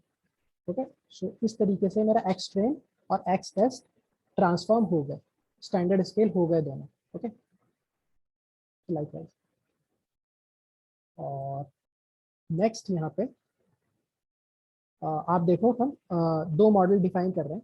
मॉडल 1 है मेरा लॉजिस्टिक रिग्रेशन, ओके, और मॉडल 2 है मेरा रैंडम फॉरेस्ट क्लासिफायर। ओके, दो मॉडल्स डिफाइन कर दिए। और नेक्स्ट अब यहाँ पे मैं क्या कर रहा हूँ कि मैं मॉडल 1 में ट्रेन कर रहा हूँ मेरे डेटा को, और मॉडल 2 में भी मैं ट्रेन कर रहा हूँ डेटा को। Okay, model 1 dot fit X train Y train, model 2 dot fit X train Y train. Okay, तो ऐसे मेरे मॉडल 1 और मॉडल 2 दोनों फिट हो गए, ट्रेन हो गए। इसको रन करूंगा मैं, तो मेरे दोनों मॉडल ट्रेन हो गए। ओके, सो अब यहाँ पे देखो, यहाँ पे मैं प्रोबेबिलिटीज प्रिडिक्ट कर रहा हूँ बेसिकली। ओके, ये प्रिडिक्ट अंडरस्कोर प्रोबा ये फंक्शन होता है जो आपका बोथ आपका लॉजिस्टिक रिग्रेशन में भी होता है, रैंडम फॉरेस्ट क्लासिफायर में भी होता है। ओके, सो ये करता क्या है, एक बार मैं आपको इसको दिखाता हूँ एक बार रन करके, ये कर क्या रहा है बिहाइंड द सीन्स। तो अगर मैं यहाँ पे model 1 dot predict underscore proba X test करूँ, कि मैं एक्स टेस्ट पे उसकी प्रोबेबिलिटीज प्रिडिक्ट कर रहा हूँ, तो अभी आप देखो ये मेरे को प्रोबेबिलिटीज दे रहा है बेसिकली। ओके, सो अब जैसे मैं आपको उसको ड्रॉ करके बताऊँ, ये मेरा 0 वाले क्लास का प्रोबेबिलिटी है, ये मेरा 1 वाले क्लास का प्रोबेबिलिटी है। ओके, अब आप देखोगे यहाँ पे ये वाली जो टर्म है और ये वाली टर्म है, इन दोनों का सम हमेशा आपका 1 होता है। ओके, इस तरीके से। सो अभी आप देखो, अगर आप सपोज करो आप थ्रेशोल्ड 0.5 रख रहे हो, ओके, 0.5 रख रहे हो, तो ये वाली टर्म 0.5 से कम है तो ये 0 क्लासिफाई होगी। बट ये वाली जो टर्म है ये 0.5 से ज़्यादा है, इसका 98% प्रोबेबिलिटी है 1 का। ओके, सो ये 1 आएगा। यहाँ पे 0.44 है तो ये 0 आएगा। ओके, यहाँ पे 0.06 है तो 0 आएगा, एंड लाइकवाइज। ओके, और ये वाला है ये फिर 1 आ जाएगा। अब नेक्स्ट सपोज करो अगर मैं इसका थ्रेशोल्ड है, सपोज करो मैं डिक्रीज कर देता हूँ, 0.3 कर देता हूँ, उस केस में क्या होगा, 0. मतलब मैंने डिक्रीज किया तो यहाँ पे पहला वाला तो 0 ही आएगा, दूसरा वाला भी 1 आएगा, बट तीसरा वाला जो पहले 0 था अब 1 हो जाएगा। Okay, and likewise. तो आप देख सकते हो कि आप जैसे जैसे थ्रेशोल्ड कम कर रहे हो वैसे वैसे आपके नंबर ऑफ वंस है वो आपके बढ़ रहे हैं। ओके, तो इस तरीके से जैसे आप देख सकते हो यहाँ पे आपका अगर नंबर ऑफ वंस बढ़ रहे हैं तो आपके कौन कौन सी चीज़ें इफेक्टेड होगी, आपका ट्रू पॉजिटिव इफेक्ट होगा, कि हो सकता है आप थ्रेशोल्ड कम कर रहे हो तो ट्रू पॉजिटिव आपका इंक्रीज हो। ओके, आपका फॉल्स पॉजिटिव इंक्रीज हो सकता है कि सपोज करो कि ये वाला जो है पॉइंट है ये एक्चुअली में सपोज करो 0, एक्चुअली में इसकी वैल्यू 0 हो सपोज करो, बट क्योंकि पहले के थ्रेशोल्ड ने 0 ही किया था इसको क्लासीफाई, तो ये सही था। बट अभी आपने थ्रेशोल्ड कम कर दिया तो हो सकता है ये 1 क्लासीफाई हो जाए, तो आपका फॉल्स पॉजिटिव बढ़ जाएगा, क्योंकि एक्चुअली ये 0 था, आपका मॉडल इसको 1 प्रिडिक्ट कर रहा है, so it is false positive. Okay, तो थ्रेशोल्ड डिक्रीज करने से आपका फॉल्स पॉजिटिव भी बढ़ सकता है। और तीसरी चीज जिस पे इफेक्ट आती है वो है आपका false negative. Okay, so suppose करो फॉल्स नेगेटिव में क्या होगा, थ्रेशोल्ड हाँ कि आपका यहाँ पे 1 है, सपोज करो किसी के अंदर 1 है, वो एग्जांपल मेरे को यहाँ पे दिख नहीं रहा जिसकी प्रोबेबिलिटी इतनी कम है, तो उस केस में क्या होगा, सपोज करो आपका 1 है। ओके, बट क्योंकि आपने नहीं, अगर 1 है और थ्रेशोल्ड डिक्रीज किया तो आपका 0 value प्रिडिक्ट करेगा सर, हाँ, वो रिकॉल बढ़ जाएगी हमारी। नहीं, आपका थ्रेशोल्ड अगर कम हो रहा है जैसे मैंने अच्छा, कम कर रहे हो। हाँ कम कर रहे हैं तब इफेक्ट। कम कर रहे तो 1 में हो जा रहा है, तो हाँ, तो 0 आपका होगा। फॉल्स पॉजिटिव ही बढ़ेगा बेसिकली, फॉल्स नेगेटिव नहीं बढ़ेगा। यस, फॉल्स नेगेटिव नहीं बढ़ेगा। ओके, उसमें नेगेटिव कोई क्लास, हाँ नेगेटिव क्लासिफाई नहीं करें। तो इस तरीके से है कि काफ़ी सारी चीज़ें आपकी इफेक्ट रहती है थ्रेशोल्ड कम या ज़्यादा करने से। ओके, तो ये हम AUC ROC में और हम एक बार ढंग से देखेंगे कि कैसे कैसे आपकी इफेक्ट हो रहा है। सो बेसिकली क्या है कि आपका जो भी थ्रेशोल्ड है सारा आपके इस वाले डेटा पे बेसिकली टेस्ट हो रहा है, अलग अलग थ्रेशोल्ड्स की वैल्यू, और इसके बेसिस पे हम क्या 0 1 0 1 करके अलग अलग वैल्यूज निकाल रहे हैं, और फिर इससे हम आपका ट्रू पॉजिटिव रेट निकाल रहे हैं। सपोज करो आपका 0.3 वाले पे सपोज करो ये वाला रिजल्ट आया, तो इसके अंदर आपकी ट्रू पॉजिटिव रेट निकली, इसमें आपकी फॉल्स पॉजिटिव रेट निकली। ओके, और फिर वो आपके ग्राफ पे उसने प्लॉट कर दिया एक पॉइंट कि this is the point 0.3 threshold पे। फिर 0.5 थ्रेशोल्ड पे सपोज करो यहाँ पे आपका निकला ट्रू पॉजिटिव फॉल्स पॉजिटिव, तो उसने यहाँ पे प्लॉट कर दिया। तो इस तरीके से वो ऐसे प्लॉट करता रहेगा, और ये जो कर्व आपका बनेगा फिर इस टाइप से, ये आपका AUC ROC कर्व बन जाएगा लाइक वाइज। ओके, तो इस तरीके से आपके इंटरनली प्रोबेबिलिटीज निकलती है। ओके, तो अभी यहाँ पे जो प्रोबेबिलिटीज है मॉडल 1 की प्रोबेबिलिटीज और मॉडल 2 की प्रोबेबिलिटीज जो मैं एक्स टेस्ट के ऊपर कर रहा हूँ। ओके, एक्स टेस्ट वाला डेटा है उसको मैं प्रिडिक्ट कर रहा हूँ बेसिकली प्रोबेबिलिटीज, और वो दोनों प्रोबेबिलिटीज मैं यहाँ पे pred_prob1 pred_prob2 ओके इनमें स्टोर करवा रहा हूँ बेसिकली। रन करते हैं, यहाँ पे स्टोर हो गया। ओके, एंड अब यहाँ पे हम ROC AUC स्कोर कैलकुलेट कर रहे हैं। ओके, सो अभी हम कोई ग्राफ प्लॉट नहीं कर रहे हैं इसमें, अभी हम जस्ट इसका नंबर देख रहे हैं कि आपके किसका AUC ROC अच्छा आ रहा है। तो इसका सिंटैक्स का मतलब इंपोर्ट आप इसको ऐसे कर सकते हो, from sklearn.metric import ROC_AUC score. Okay, और यहाँ पे भी बाकी सबके जैसे आप y टेस्ट पास कर रहे हो, और आपका जो pred_prob है इसका फर्स्ट कॉलम पास कर रहे हो। जैसे आप यहाँ पे अगर आप देखो, अगर मैं यहाँ पे pred_prob1 अगर मैं प्रिंट करता हूँ, सो आप देखो यहाँ पे 0 और 1 दोनों के आ रहे हैं, बट मेरे को 1 वाला जो कॉलम है ये वाला जो कॉलम है बेसिकली इसके ऊपर मेरे को सारी कैलकुलेशन परफॉर्म करनी है, तो मेरे को ये सेपरेट आउट करना पड़ेगा मेरे इसमें से। तो मैं सेपरेट आउट कैसे कर रहा हूँ यहाँ पे इसको, तो मैं इसको कह रहा हूँ कि आप मेरे को सारी रोज दे दो। ओके, सारी रोज दे दो, और बट मेरे को यहाँ पे फर्स्ट कॉलम दो, मतलब 0th कॉलम की बजाय फर्स्ट कॉलम दो। जब मैं इसको रन करूँगा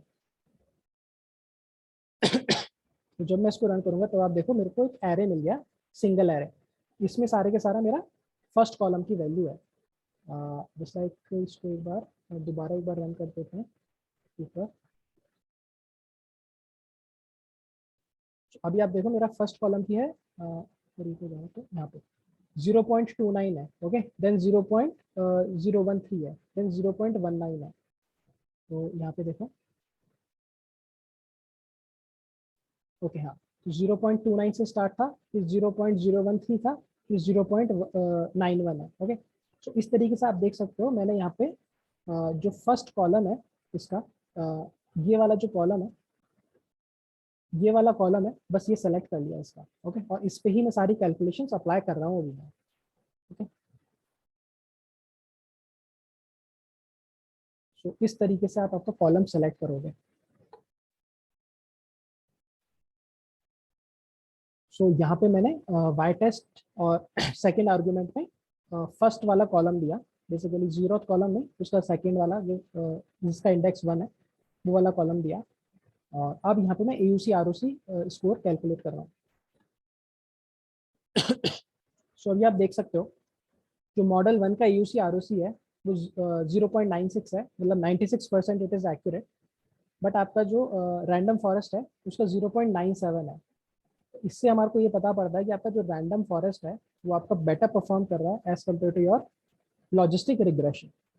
ओके, सो इस तरीके से भी आप कंक्लूड कर सकते हो कि कौन सा मॉडल आपके गिवन प्रॉब्लम सेट पे अच्छा परफॉर्म करेगा। ओके, सो अभी देखते हैं हम ROC कर्व के बारे में। ये हमने AUC निकाला, AUC स्कोर निकाला, तो अब एक बार ROC कर्व हम ड्रॉ करके देखेंगे। Okay, So sklearn has a very potent method ROC curve. ये एक मेथड होता है sklearn में ROC अंडरस्कोर कर्व करके, वो क्या करता है विच कंप्यूट ROC मतलब क्लासीफायर पे ROC कंप्यूट करता है और बहुत ही फास्ट कंप्यूट करता है, और वो हमारे को 3 चीजें रिटर्न करता है, फर्स्ट FPR, फिर TPR और फिर थ्रेशोल्ड। 3 चीजें रिटर्न करेगा, FPR की वैल्यू, TPR की वैल्यू और थ्रेशोल्ड की वैल्यू, और इन तीनों वैल्यू को यूज करते हुए अब हम प्लॉटिंग करेंगे। ओके, सो बेसिकली हमारा ROC अंडरस्कोर कर्व है, ये हमारे को जब आप इसको आपके मॉडल पे लगाते हो, ओके, तो ये आपको 3 वैल्यूज प्रोवाइड करता है कि आपका FPR, आपका TPR और आपका थ्रेशोल्ड, मतलब हर थ्रेशोल्ड वैल्यू पे आपका FPR कितना होगा और TPR कितना होगा, ये सब हमारे को प्रोवाइड करता है, और इन तीनों वैल्यूज को यूज करते हुए फिर हम ड्रॉ करेंगे हमारा ग्राफ। ओके, तो एक बार देखते हैं।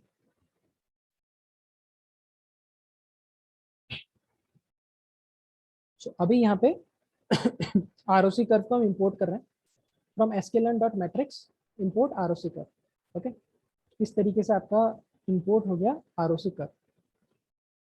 देन यहाँ पे ROC कर्व में हम 2 वैल्यूज पास करवा रहे हैं। ओके, एक आपका y टेस्ट है और एक आपका जो प्रेड प्रोबेबिलिटीज था, प्रेड अंडरस्कोर प्रॉब 1, इसका फर्स्ट कॉलम है वो वाला। ओके, जैसे हमने ऊपर AUC में पास कराया था, सेम एज इट इज। और यहाँ पे हम इसको लेबल प्रोवाइड करा रहे हैं कि आपका जो 1 वाला लेबल है उसके ऊपर आपका कंप्यूटेशन हो रहा है। ओके, बेसिकली सो इस टाइप से ROC कर्व निकाला है। ये मॉडल 1 का प्रोबेबिलिटी है, ये मॉडल 2 का प्रोबेबिलिटी है। ओके, इस टाइप से इसका जो आउटपुट है, आप सबको पता है कि 3 वैल्यूज आउटपुट करता है, पहला फॉल्स पॉजिटिव रेट, दूसरा ट्रू पॉजिटिव रेट और तीसरा थ्रेशोल्ड।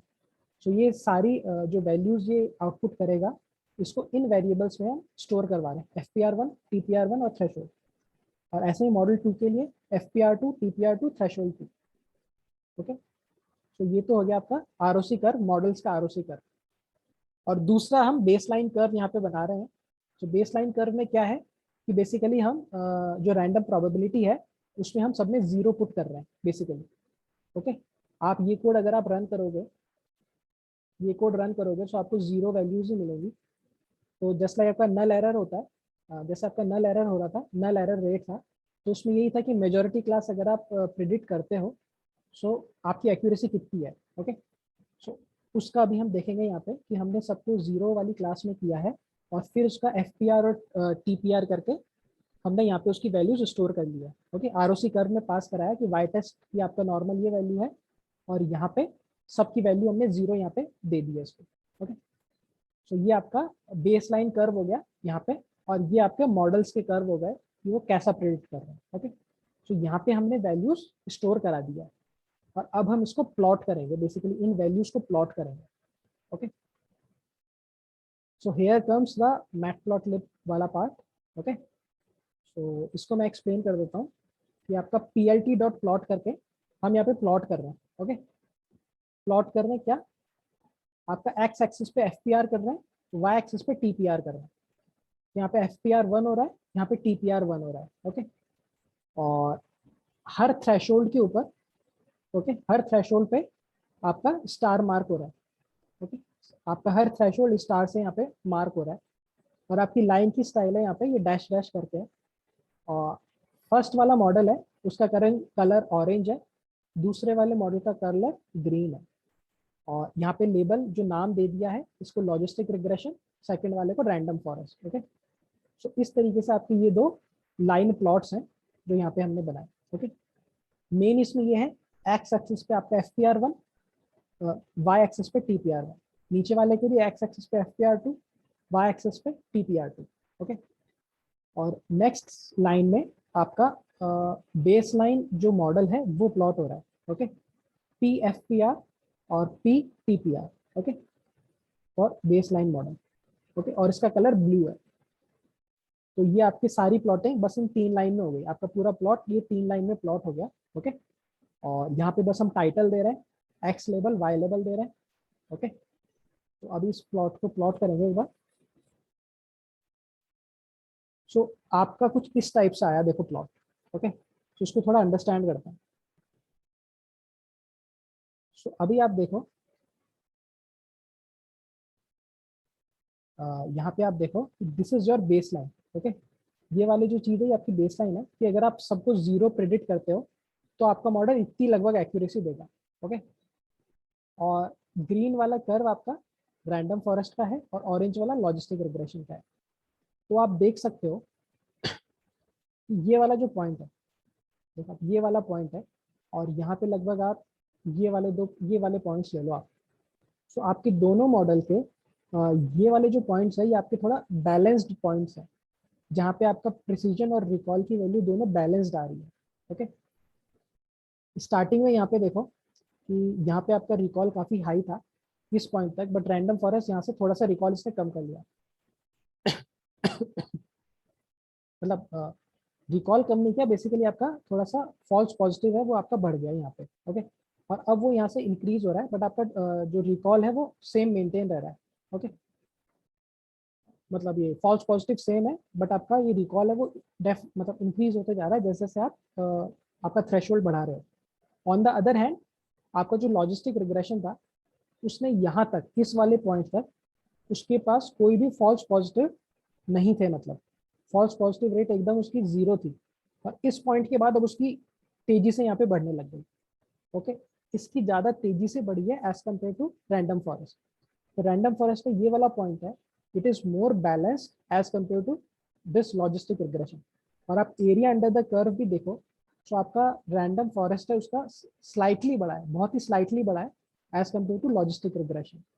ओके, जैसे आपने ऊपर देखा था कि इस वाले का रैंडम फॉरेस्ट का 97 आ रहा था AUC और इसका 96 आ रहा था समथिंग। ओके, तो बहुत ही थोड़ा डिफरेंस था, but there is a slightly edge कि आपका रैंडम फॉरेस्ट अच्छा परफॉर्म कर रहा है as compare to your logistic regression. Okay, और बेसिकली ये वाले पॉइंट्स है, ये वाले पॉइंट्स हमारे मतलब गुड थ्रेशोल्ड्स वाले पॉइंट है कि इन पॉइंट्स के थ्रेशोल्ड्स को अगर आप यूज करते हो आपके मॉडल में तो you will get a balanced results. Okay, so ये हो गया आपका ROC कर्व, हमने एक बार प्लॉट करके देख लिया। ओके, तो एक बार इसका थ्योरी एक बार देख लेते हैं। It is evident from the plot that AUC for the logistic regression, okay, और ROC कर्व मतलब AUC ROC curve for logistic regression is lower than that of random forest classifier. Okay, तो आपका मतलब logistic regression का AUC ROC है वो थोड़ा कम है as compare to random forest. Therefore we can say that random forest classifier did a better job classifying the positive class in the data set. Okay, तो उसने बेटर जॉब किया for classifying positive classes. Okay, random forest में। So this is your AUC ROC। Okay, इस वाले graph में अभी किसी को कुछ मतलब डाउट किसी चीज में, या कोई चीज डॉजी लग रही है अभी, कैसे है क्या है?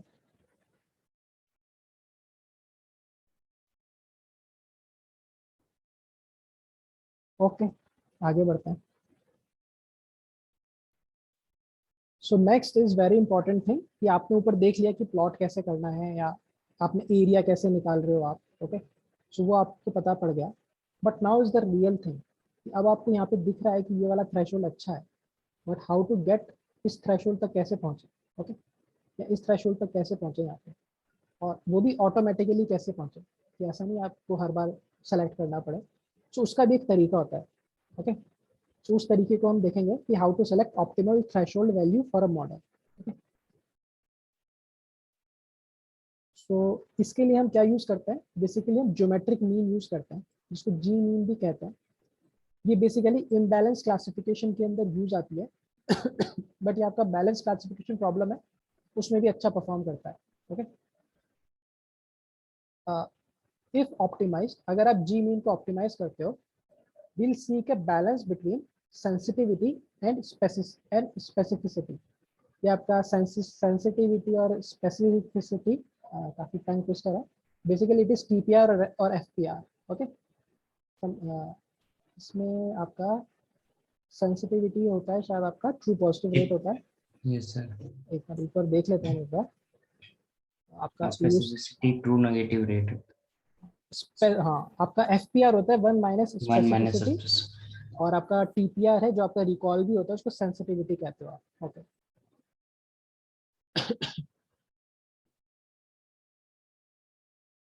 ओके, सो आपका ये जो जी मीन है इसका फॉर्मूला है स्क्वायर रूट ऑफ सेंसिटिविटी और specificity. Okay, so this is your G mean का फॉर्मूला। ओके, तो ये क्या करता है, आपका इन दोनों के बीच का बैलेंस ढूंढता है और normally it gives you the best threshold. Okay, so एक बार देखते हैं हम इसको जी मीन को लगा के हमारे डेटा के ऊपर कि क्या वो हमारे को बेस्ट थ्रेशोल्ड देता है क्या। ओके, तो यहाँ पे ऊपर जो फॉर्मूला था इसका square root sensitivity plus specificity. Okay, so np dot square root करके स्क्वायर रूट फंक्शन कॉल करेंगे और सेंसिटिविटी होता है मेरा टीपीआर और स्पेसिफिसिटी होता है मेरा 1 माइनस एफपीआर। ओके, ये ऊपर देखा था हमने। सो इस टाइप से ये जी मीन का फॉर्मूला हो गया। ये मेरा फर्स्ट मॉडल के लिए है, ये मेरे सेकंड मॉडल के लिए। ओके, क्योंकि दोनों का टीपीआर और एफपीआर डिफरेंट है। इसको रन करते हैं एक बार, यहाँ पे इसको रन करेंगे तो मेरा जी मीन 1 और जी मीन 2 आ गया। जी मीन 1 को आप अगर वैल्यू देखो अंदर तो आपकी इस टाइप से आ रही है आपकी वैल्यूज। ओके, तो बेसिकली क्या है कि हमारे को जी मीन की हाईएस्ट वैल्यू लेनी है। ओके, जी मीन की जहाँ पे हाईएस्ट वैल्यू है वो हमारा ऑप्टिमल थ्रेशोल्ड है। जस्ट लाइक मेरे को यहाँ पे देखने से समझ में आ रहा है कि दिस इज 90 है, ये हमारी शायद हाईएस्ट वैल्यू है। ओके, तो बेसिकली क्या है कि आपका हर थ्रेशोल्ड लेवल पे या हर टीपीआर और एफपीआर के लिए इसने ये वाली जी मीन वैल्यू निकाली है। तो आपके टोटल इतने आपके डेटा था आपका टीपीआर में, तो उस हर एक के लिए इसने अलग अलग जी मीन वैल्यू निकाली है। और अब इस एरे में से what we are doing, we are selecting the highest value. हम देख रहे हैं कि हाईएस्ट वैल्यू का इंडेक्स कौन सा है, क्योंकि इस हाईएस्ट वैल्यू के इंडेक्स वाला टीपीआर और एफपीआर हमारे को चाहिए और वो ही हमारा थ्रेशोल्ड वैल्यू होगी। ओके, तो एक बार मैं आपको फिर समझाता हूँ, थोड़ा सा आपको समझ में नहीं आया हो तो। जस्ट लाइक अगर मैं यहाँ पे आपको TPR1 बताऊँ, TPR1 अगर मैं आपको यहाँ पे दिखाऊँ तो दिस इज योर TPR की वैल्यू। ओके, तो और यहाँ पे जी मीन की आपकी ये वाली वैल्यू है। दोनों के नंबर ऑफ काउंट्स सेम है। ओके, बराबर नंबर ऑफ एंट्रीज है। बेसिकली जी मीन क्या कर रहा है, आपका ये फॉर्मूला यूज करके आपका हर टीपीआर और एफपीआर पे एक जी मीन कैलकुलेट कर रहा है। ओके, और उसकी वैल्यू वो यहाँ पे स्टोर कर रहा है। ठीक है, जस्ट लाइक अगर टीपीआर आपका 0 है और क्योंकि यहाँ पे 0 मल्टीप्लाई बाय कुछ भी होगा तो आपका जी मीन 0 ही आएगा, तो यहाँ पे इसने 0 किया।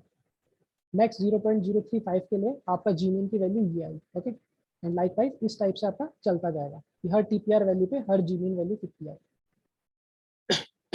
सो what we are trying to get, okay, कि हम यहाँ पे करना क्या चाहते हैं वो मैं आपको बताता हूँ कि हम जी मीन्स की हाईएस्ट वैल्यू देखना चाहते हैं कि किस वैल्यू पे टीपीआर और एफपीआर की किस वैल्यू पे मेरे जी मीन की हाईएस्ट वैल्यू आई। ओके, ये हम जानना चाहते हैं और ये हम कैसे जानेंगे, जो जी मीन वाला एरे है इसका हम इंडेक्स निकालेंगे जिसके ऊपर इसकी हाईएस्ट वैल्यू है। फिर वो इंडेक्स यूज करते हुए, सपोज करो ये 9th इंडेक्स पे आया है, 9th या 10th इंडेक्स पे आया सपोज करो, फिर उसको यूज करते हुए उसी इंडेक्स को हम निकालेंगे यहाँ से कि उस इंडेक्स पे आपका टीपीआर की वैल्यू क्या है, उस इंडेक्स पे आपके एफपीआर की वैल्यू क्या है। फिर इन दोनों का इंटरसेक्शन आपका थ्रेशोल्ड पॉइंट बन जाएगा कि ये वाला जो थ्रेशोल्ड पॉइंट है वो आपका करेक्ट वैल्यू है। क्योंकि आप यहाँ पे अगर थ्रेशोल्ड भी करो, जस्ट लाइक थ्रेश 1 भी अगर हम करें, तो ये आपके अलग अलग थ्रेशोल्ड है बेसिकली। ओके, सो इसमें फिर क्या है कि आपका ये जो हाईएस्ट वैल्यू आएगी यहाँ पे टीपीआर की, सो उसी के कॉरस्पॉन्डिंग आपके थ्रेशोल्ड की जो हाईएस्ट वैल्यू है वो हम सेलेक्ट करेंगे उस हिसाब से। तो एक बार कोड में देखते हैं कैसे कर रहे हैं। तो यहाँ पे हम क्या यूज कर रहे हैं, np.argmax। ओके, np.argmax में एक बार आपको चला के दिखाता हूँ कि करता क्या है। सो ये मेरे को इंडेक्स देता है बेसिकली कि आपके 13th इंडेक्स पे आपका मैक्सिमम आर्ग्यूमेंट है जो आपके जी मीन्स के अंदर मैक्सिमम वैल्यू है। ओके, 13th वाले इंडेक्स पे तो आप यहाँ से काउंट कर सकते हो 1 2 3 4 5। ओके, 5 5 10 11 12 और 13। ओके, तो 0 से बेसिकली काउंट होता है, मैंने 1 से स्टार्ट किया था, तो बेसिकली 13 आपका यहाँ पे आएगा। ओके, सो लाइक वाइज तो 13th वाले इंडेक्स के ऊपर आपका जी मीन की हाईएस्ट वैल्यू है। ओके, सो np.rmax ये कर रहा है। अब ये इंडेक्स की वैल्यू 13th इंडेक्स की वैल्यू मैं यहाँ पे स्टोर कर रहा हूँ ix1 में, और इसी टाइप जो जी मीन्स 2 है उसकी जो आर्ग्यूमेंट जो मैक्सिमम वैल्यू का जो इंडेक्स है वो मैं ix2 में स्टोर कर रहा हूँ। ओके, तो इस तरीके से मेरे को दोनों के इंडेक्स मिल गया कि जहाँ पे जी मीन की हाईएस्ट वैल्यू थी। ओके, और अभी इसी इंडेक्स पे यहाँ पे मैं प्रिंट करा रहा हूँ कि आपका ये जो इंडेक्स है, इस इंडेक्स पे आपकी जी मीन की वैल्यू कितनी है। ओके, यहाँ पे मैं वो एक्सेस कर रहा हूँ, और इसी इंडेक्स पे आपके थ्रेशोल्ड की वैल्यू कितनी है। सपोज करो अगर मैं इस वाली लाइन को रन करता हूँ कि मेरा जस्ट लाइक मैंने ऊपर रन करके देखा था कि थ्रेश 1 में मेरे सारे थ्रेशोल्ड स्टोर है। ओके, ये सारे थ्रेशोल्ड स्टोर है। अब इस पे मेरे को वो थ्रेशोल्ड चाहिए जिसमें मेरी मतलब मैक्सिमम वैल्यू आ रही है जी मीन की, मतलब मेरा ये थ्रेशोल्ड ऑप्टिमाइज्ड है, बेस्ट सोल्यूशन देगा मेरे को। तो अब मैं यहाँ पे उस इंडेक्स को पास करूँ यहाँ पे, सो this is my threshold value, ये मेरे थ्रेशोल्ड की वैल्यू है जो मेरे को सबसे ऑप्टिमल रिजल्ट देगा। मेरे नॉर्मल मॉडल की थ्रेशोल्ड वैल्यू थी 0.5, बट मैंने यहाँ पे जी मीन यूज किया है बाय मतलब टीपीआर और एफपीआर के ऊपर जी मीन्स यूज किया है, जिससे मेरे को एक थ्रेशोल्ड वैल्यू मिली है, और उससे अभी मैं देखूंगा कि मेरा मॉडल कैसा परफॉर्म कर रहा है। ओके, सो ये हम कर रहे हैं। तो यहाँ पे हम बेसिकली क्या कर रहे हैं कि मॉडल 1 के लिए बेस्ट थ्रेशोल्ड और बेस्ट जी मीन निकाल रहे हैं बाय गिविंग देम इंडेक्स। यहाँ पे ix1 दिया दोनों में और रन किया। सो आप देख सकते हो आपका जो थ्रेश वाला एरे था इसके इस इंडेक्स पे वैल्यू है 0.35। ओके, सो ये मेरा बेस्ट थ्रेशोल्ड है और मेरा बेस्ट जी मीन है 0.903। ओके, सो इस जी मीन के लिए मेरी बेस्ट थ्रेशोल्ड ये आया। और सेम थिंग मॉडल 2 के लिए यहाँ पे हम ix2 यूज कर रहे हैं थ्रेश 2 के ऊपर, इसको हम रन करेंगे। सो मेरा ये थ्रेशोल्ड की वैल्यू आई। ओके, 0.43। तो अब ये तो मेरे न्यूमेरिक टर्म्स में आए। अब सोचो इसी को अगर मैं प्लॉट करूं मेरे ग्राफ के ऊपर। ओके, तो मेरे को पॉइंट्स मेरे को मिलने चाहिए, मेरे को पॉइंट्स मिलने चाहिए जैसा कि मैंने थ्योरी में पढ़ा था कि ऑलमोस्ट यहाँ पे ये वाला जो पॉइंट होगा ये मेरा मैक्सिमम होगा। ओके, यहाँ पे मेरे को सबसे अच्छी एक्यूरेसी मिलती है बेसिकली। सो मेरा पॉइंट लगभग इस रेंज के आसपास होना चाहिए, हो सकता है थोड़ा इधर हो जाए, हो सकता है थोड़ा इधर इधर हो जाए, बट इस वाले एरिया में ही होना चाहिए। तो एक बार इसको प्लॉट करके देखते हैं कि किस एरिया में लाई कर रहा है ये जो दो थ्रेशोल्ड है किस एरिया में लाई कर रहा है। ओके, सो ये वाला जो कोड है ये पहले वाला कोड ही है, ये तीनों लाइन सेम है कि ये फर्स्ट एफपीआर और टीपीआर प्लॉट कर रहे हैं, फिर सेकंड मॉडल का एफपीआर और टीपीआर प्लॉट कर रहे हैं, फिर ये बेसलाइन मॉडल का हम प्लॉट कर रहे हैं, और आखिरी में हम यहाँ पे 2 पॉइंट्स प्लॉट कर रहे हैं। FPR1 का ix1 इंडेक्स पे FPR की वैल्यू और TPR की 1 की वैल्यू ix1 इंडेक्स के ऊपर। ओके, तो ये जो पॉइंट्स थे ix1 जो हमने निकाला था इस इंडेक्स के ऊपर इन दोनों की वैल्यू हम प्लॉट कर रहे हैं, और उसको हम एक डिफरेंट मार्कर दे रहे हैं कि उसमें एक ओ प्लॉट हो जाए। ओके, और उसका कलर ब्लैक हो। ओके, और इसको मैंने यहाँ पे नेम दे दिया बेस्ट करके। ओके, तो ऐसे ही मैंने दोनों मॉड्यूल्स का दोनों प्लॉट्स का यहाँ पे सिंटेक्स दिया है। ये FPR1 के लिए, यहाँ पे FPR2 के लिए। FPR2 का ix2 वाला इंडेक्स एक्स एक्सिस पे प्लॉट करो, और TPR2 का ix2 वाला जो वैल्यू है वो y एक्सिस पे प्लॉट करो, दोनों का इंटरसेक्शन। एक बड़ा 0 मार्क करो वहाँ पे ब्लैक कलर में। ओके, सो ये पूरा कोड है जो पहले बस ये 2 लाइन्स एक्स्ट्रा ऐड कर लिया। ओके, थ्रेशोल्ड मार्क करने के लिए उसको रन करते हैं। सो अभी आप देखो कि आपके 2 वैल्यूज आ रही है यहाँ पे। ओके, सो आपके जो रैंडम फॉरेस्ट है उसकी बेस्ट वैल्यू वो ये निकाल के दे रहा है, बेस्ट वैल्यू ये निकाल के दे रहा है जो कि अंडरस्टूड है। ओके, और आपका जो लॉजिस्टिक रिग्रेशन है उसकी बेस्ट वैल्यू ये निकाल के दे रहा है इस पॉइंट के ऊपर। ओके, सो यहाँ पर से आप देख सकते हो कि अगर आपको बेस्ट वैल्यूज निकालनी है थ्रेशोल्ड की तो आप जी मीन्स वाला कंसेप्ट यूज कर सकते हो, और उससे आपका बेस्ट थ्रेशोल्ड आएगा, और उससे आप आपका मॉडल उस थ्रेशोल्ड पे आप प्रिडिक्शन कर सकते हो। बट कई केसेस में क्या होता है, देखो ये तो आपके जीमीन ने निकाल दिया, बट कई बार क्या है कि हो सकता है आपको फॉल्स पॉजिटिव इतने नहीं चाहिए, तो हो सकता है आपको ये वाला मॉडल, ये वाला थ्रेशोल्ड चाहिए। उस केस में क्या है कि आपको आपको जो थ्रेशोल्ड वाला जो एरे है उसमें से आपको सर्व करना पड़ेगा बेसिकली, कि जो आपका बेस्ट एरे आ रहा है, सपोज करें 13th इंडेक्स पे आ रहा था ये वाला, ओके, सो ये वाला आपका आएगा 12, 11, ये 10th इंडेक्स पे आएगा ये वाला थ्रेशोल्ड। तो आप वहाँ से फिर उस टाइप से आप उसको थोड़ा प्रोसेस करके आप निकाल सकते हो कि कौन से इंडेक्स वाला थ्रेशोल्ड आपके लिए यूजफुल है, ओके। बट एक normally statistically point of view से आप जी मीन्स का यूज कर सकते हो, और मोस्ट ऑफ द टाइम्स आपको उससे ऑप्टिमल थ्रेशोल्ड मिलता है। जस्ट लाइक रैंडम फॉरेस्ट के केस में आपको यहाँ पे एकदम ऑप्टिमल थ्रेशोल्ड मिला है कि अगर आप ये वाला थ्रेशोल्ड यूज करोगे तो आपका बेस्ट रिजल्ट आएगा, okay. So like this.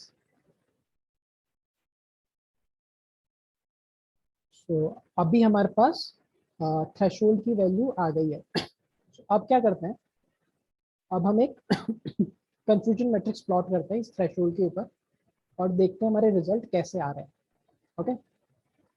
So threshold के लिए अगर आपको प्रिडिक्शन करनी है तो एक कस्टम फंक्शन मैंने बनाया है यहाँ पे। ये फंक्शन बेसिकली क्या कर रहा है, 3 इनपुट ले रहा है। पहला आपका मॉडल इनपुट ले रहा है, फिर आपका एक्स टेस्ट जो डेटा सेट है वो इनपुट ले रहा है, और तीसरा इनपुट है थ्रेशोल्ड ले रहा है।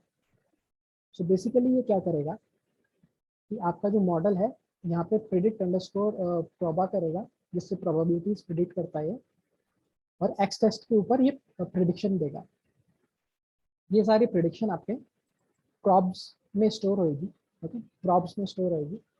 और नेक्स्ट यहाँ पे मैं क्या कर रहा हूँ, इस प्रॉब्स के जो फर्स्ट इंडेक्स वाला कॉलम है, एक 0th इंडेक्स होता है, एक फर्स्ट इंडेक्स वाला कॉलम है, 1 वाला इंडेक्स है उसका कॉलम है। सो 1 वाले इंडेक्स के ऊपर मैं यहाँ पे कंडीशन लगा रहा हूँ थ्रेशोल्ड की, ओके। अगर इसकी वैल्यू थ्रेशोल्ड से ज़्यादा है, ओके, तो जस्ट लाइक मैं आपको बताऊं कि अगर ऐसा होगा कि 0.4 ग्रेटर देन 0.5, सपोज करो ये है, तो कोई बताएगा इसका आंसर क्या आएगा? पाइथन में अगर मैं ऐसे करूंगा तो इसका आंसर क्या आएगा? फॉल्स। फॉल्स आएगा, ओके। इसको रन किया तो आपका फॉल्स आया, ओके। बट मेरा मॉडल ट्रू और फॉल्स नहीं समझता, वो 0 और 1 समझता है। तो इसको मैं 0 और 1 में कैसे कन्वर्ट कर सकता हूँ? हैश टैग हाँ, एस टाइप इंट भी कर सकता हूँ मैं, जैसे मैंने यहाँ पे किया है कि इसको इंटीजर में कन्वर्ट कर दे, और इसको मैं टाइप कास्ट भी कर सकता हूँ, जस्ट लाइक मैंने यहाँ पे इंट लिख दिया सपोज कर, तो ये टाइप कास्ट हो गया। तो अब इसकी वैल्यू 0 आएगी, ओके, क्योंकि वो फॉल्स था तो इसकी वैल्यू 0। और अभी अगर मैं इसको मतलब ये वाली कंडीशन मेरी ट्रू वाली कंडीशन होगी, तो अगर मैं इसको अभी रन करूंगा तो इसकी वैल्यू अब 1 आएगी, ओके। तो इस तरीके से ये कंपेयर करके मेरे को 0 और 1 की फॉर्म में आपका रिटर्न करेगा वैल्यू, ओके। ये कंपेयर करेगा कि आपकी प्रोबेबिलिटी, आपका जो प्रेडिक्टेड प्रोबेबिलिटीज है वो थ्रेशोल्ड से ज़्यादा है क्या। अगर है तो 1 आएगा, नहीं है तो 0 आएगा। और ये थ्रेशोल्ड मैं इसको इनपुट दे रहा हूँ, मैं कुछ भी दे सकता हूँ, 0.5, 0.2, कुछ भी, okay, like. So this is my custom function, जिसमें मैं मॉडल, एक्स टेस्ट और थ्रेशोल्ड डालूंगा, और रिटर्न में वो मेरे को वाइप्रेड रिटर्न कर देगा 0 और 1 की फॉर्म में, okay, on the basis of that threshold. So this is my custom function. So अभी मैं यहाँ पे मेरा जो कस्टम प्रिडिक्ट है उसमें मैं मॉडल 1 दे रहा हूँ, एक्स टेस्ट दे रहा हूँ, और this is my threshold value. ये मेरे थ्रेशोल्ड की वैल्यू थी, जो मेरा ऑप्टिमल थ्रेशोल्ड था मॉडल 1 के लिए, और ये मेरा मॉडल 2 के लिए ऑप्टिमल थ्रेशोल्ड था, उसकी वैल्यू है, ओके। सो इन दोनों को रन करते हैं, और अभी यहाँ पे रन करते हैं। तो आप देखो कि आपका यहाँ पे जो आपकी कंफ्यूजन मैट्रिक्स आ रही है कि आपका जस्ट 2 रिकॉर्ड्स हैं जो आपके क्लासीफाई वो सही नहीं कर पा रहा है, ओके। टोटल आपके 21 रिकॉर्ड्स थे परचेज वाले, कि ये लोग परचेज करेंगे बेसिकली, तो उनमें से बस 2 रिकॉर्ड है जो ये क्लासीफाई नहीं कर पा रहा है, बाकी 26 से करेक्ट क्लासीफाई कर रहा है, ओके। बट यहाँ पे है कि 8 रिकॉर्ड ऐसे भी हैं जो यहाँ पे मतलब नहीं खरीदेंगे, फिर भी उनको बता रहा है कि खरीदेंगे, okay. So this is your logistic regression confusion matrix. और ऐसे ही आप रैंडम फॉरेस्ट की अगर आप देखो, सो यहाँ पे देखो कि आपका 26 है, यहाँ पे भी ऊपर भी सेम 26 को ही करेक्टली क्लासिफाई किया था, नीचे भी 26 करेक्टली क्लासिफाई कर रहा है, बट यहाँ पे अंतर है क्या, यहाँ पे भी 2 लोग हैं जिनको क्लासिफाई नहीं कर पा रहा, यहाँ भी 2 लोग हैं, पर ये जो 8 लोग थे जिनको ये रॉन्ग क्लासिफाई कर रहा था, यहाँ पे वो जस्ट 1 रह गया और वो सारे के सारे ट्रू नेगेटिव में चले गए। सो इस वजह से इसकी एक्यूरेसी या आप कह लो इसका जो बैलेंस है इस तरीके से अच्छा है as compare to logistic regression. अब आप देखो कितने बेस्ट रिजल्ट्स मिल रहे हैं हमारे यहाँ पे। अब आप इस मॉडल को अगर आप देखो सो बहुत ही अच्छे रिजल्ट्स मिल रहे हैं कि आपके जस्ट 2 रिकॉर्ड्स हैं जिनको आप सही क्लासीफाई नहीं कर पा रहे, और जस्ट 1 रिकॉर्ड है जिसको आप नेगेटिवली क्लासीफाई करते हो। ओके, तो this is your random forest का थ्रेशोल्ड, ऑप्टिमल थ्रेशोल्ड था जिस पे एडजस्ट करके हमने ये प्रेडिक्शंस दी। ओके, तो दिस इज इट। सो ये आपका हो गया AOC ROC। This is your AOC ROC जो हमने आज कवर किया। तो इसको आप पढ़ना एक्चुअली हो सकता है आपको एक बार में समझ में ना आए, but it is an important concept in machine learning. जो भी क्लासिफिकेशन होता है बेसिकली उसमें AUC स्कोर का मैटर करता है कि आपका किस मॉड्यूल का कितना AUC स्कोर है। बेसिकली क्या है, एक प्रॉब्लम पे आप मतलब एक डेटा सेट पे आप अलग अलग मॉडल्स लगा के देखते हो, फिर आप उनके हाइपर पैरामीटर ट्यून करके भी देखते हो, बट कभी आपको देखना हो कि अलग अलग थ्रेशोल्ड्स पे आपकी मॉडल की परफॉर्मेंस कैसी है, तो आपका ROC कर्व काम में आता है। और अगर आपको देखना है कि टोटल आपका कौन सी एल्गोरिदम अगर आपको पहले सेलेक्ट करना है कि सपोज कर आपकी लॉजिस्टिक अच्छा परफॉर्म करेगी, रैंडम फॉरेस्ट अच्छा परफॉर्म करेगा या XGBoost अच्छा परफॉर्म करेगा, तो अगर आपको देखना है तो आप इसका AUC ROC मतलब AUC स्कोर निकाल लो। ओके, सो AUC स्कोर निकालने से आपको एक आइडिया लग जाएगा कि yes this algorithm is giving me much better accuracy as compare to other two. So अब हाइपर पैरामीटर्स मैं इस वाली एल्गोरिदम के ट्यून करता हूँ ताकि मैं और अच्छा एक्यूरेसी में इस पर ला पाऊँ।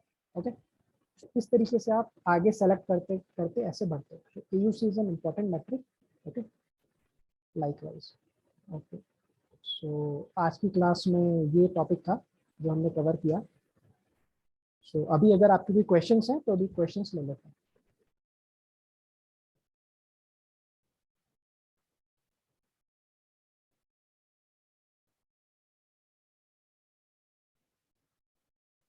ओके, तो किसी के क्वेश्चन अगर नहीं है तो फिर आज रैप अप करते हैं। ओके, असाइनमेंट आप करिएगा, संडे को आप सबमिट कर दीजिएगा, फिर मंडे को डिस्कस करते हैं असाइनमेंट्स के बारे में। F1 स्कोर अपनी मैट्रिक है जो आपको उस मॉडल पे यूज़ करनी है। सो देखते हैं किसका F1 स्कोर सबसे बढ़िया आता है। ओके, और एक चीज़ और जो मैं आप लोगों को कहना चाहता हूँ कि पहले जो आप असाइनमेंट सबमिट करते थे उसमें क्या होता था, कई लोगों के एरर्स होते थे नीचे, वो पूरा सॉल्व नहीं करते थे। But this problem is a very basic problem, और इसके कोड आपको कैगल के ऊपर बाहर आपको हर जगह मिल जाएंगे। आपको अगर समझ में नहीं आ रहा आपको क्या करना है, यूट्यूब पे सर्च मारो आयरिस डेटा सेट कि कैसे लोगों ने सॉल्व किया इसको, और इसको आप सॉल्व करो उनके तरीके से। बट आप जो भी आपके कोड में लिख रहे हो आपको वो पता होना चाहिए कि आप क्या कर रहे हो। ओके, सो इस तरीके से आप सॉल्व करो और अब की बार आप सबमिट करो। सो मेक श्योर कि आपका कोड पूरा रनिंग हो और आखिरी के अंदर आपका प्रॉपर F1 स्कोर आ रहा हो। ओके, तो I want this from all of you.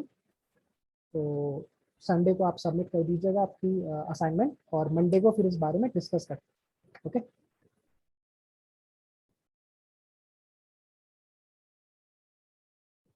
Okay, thank you everybody. Thank you, sir. Thank you, sir.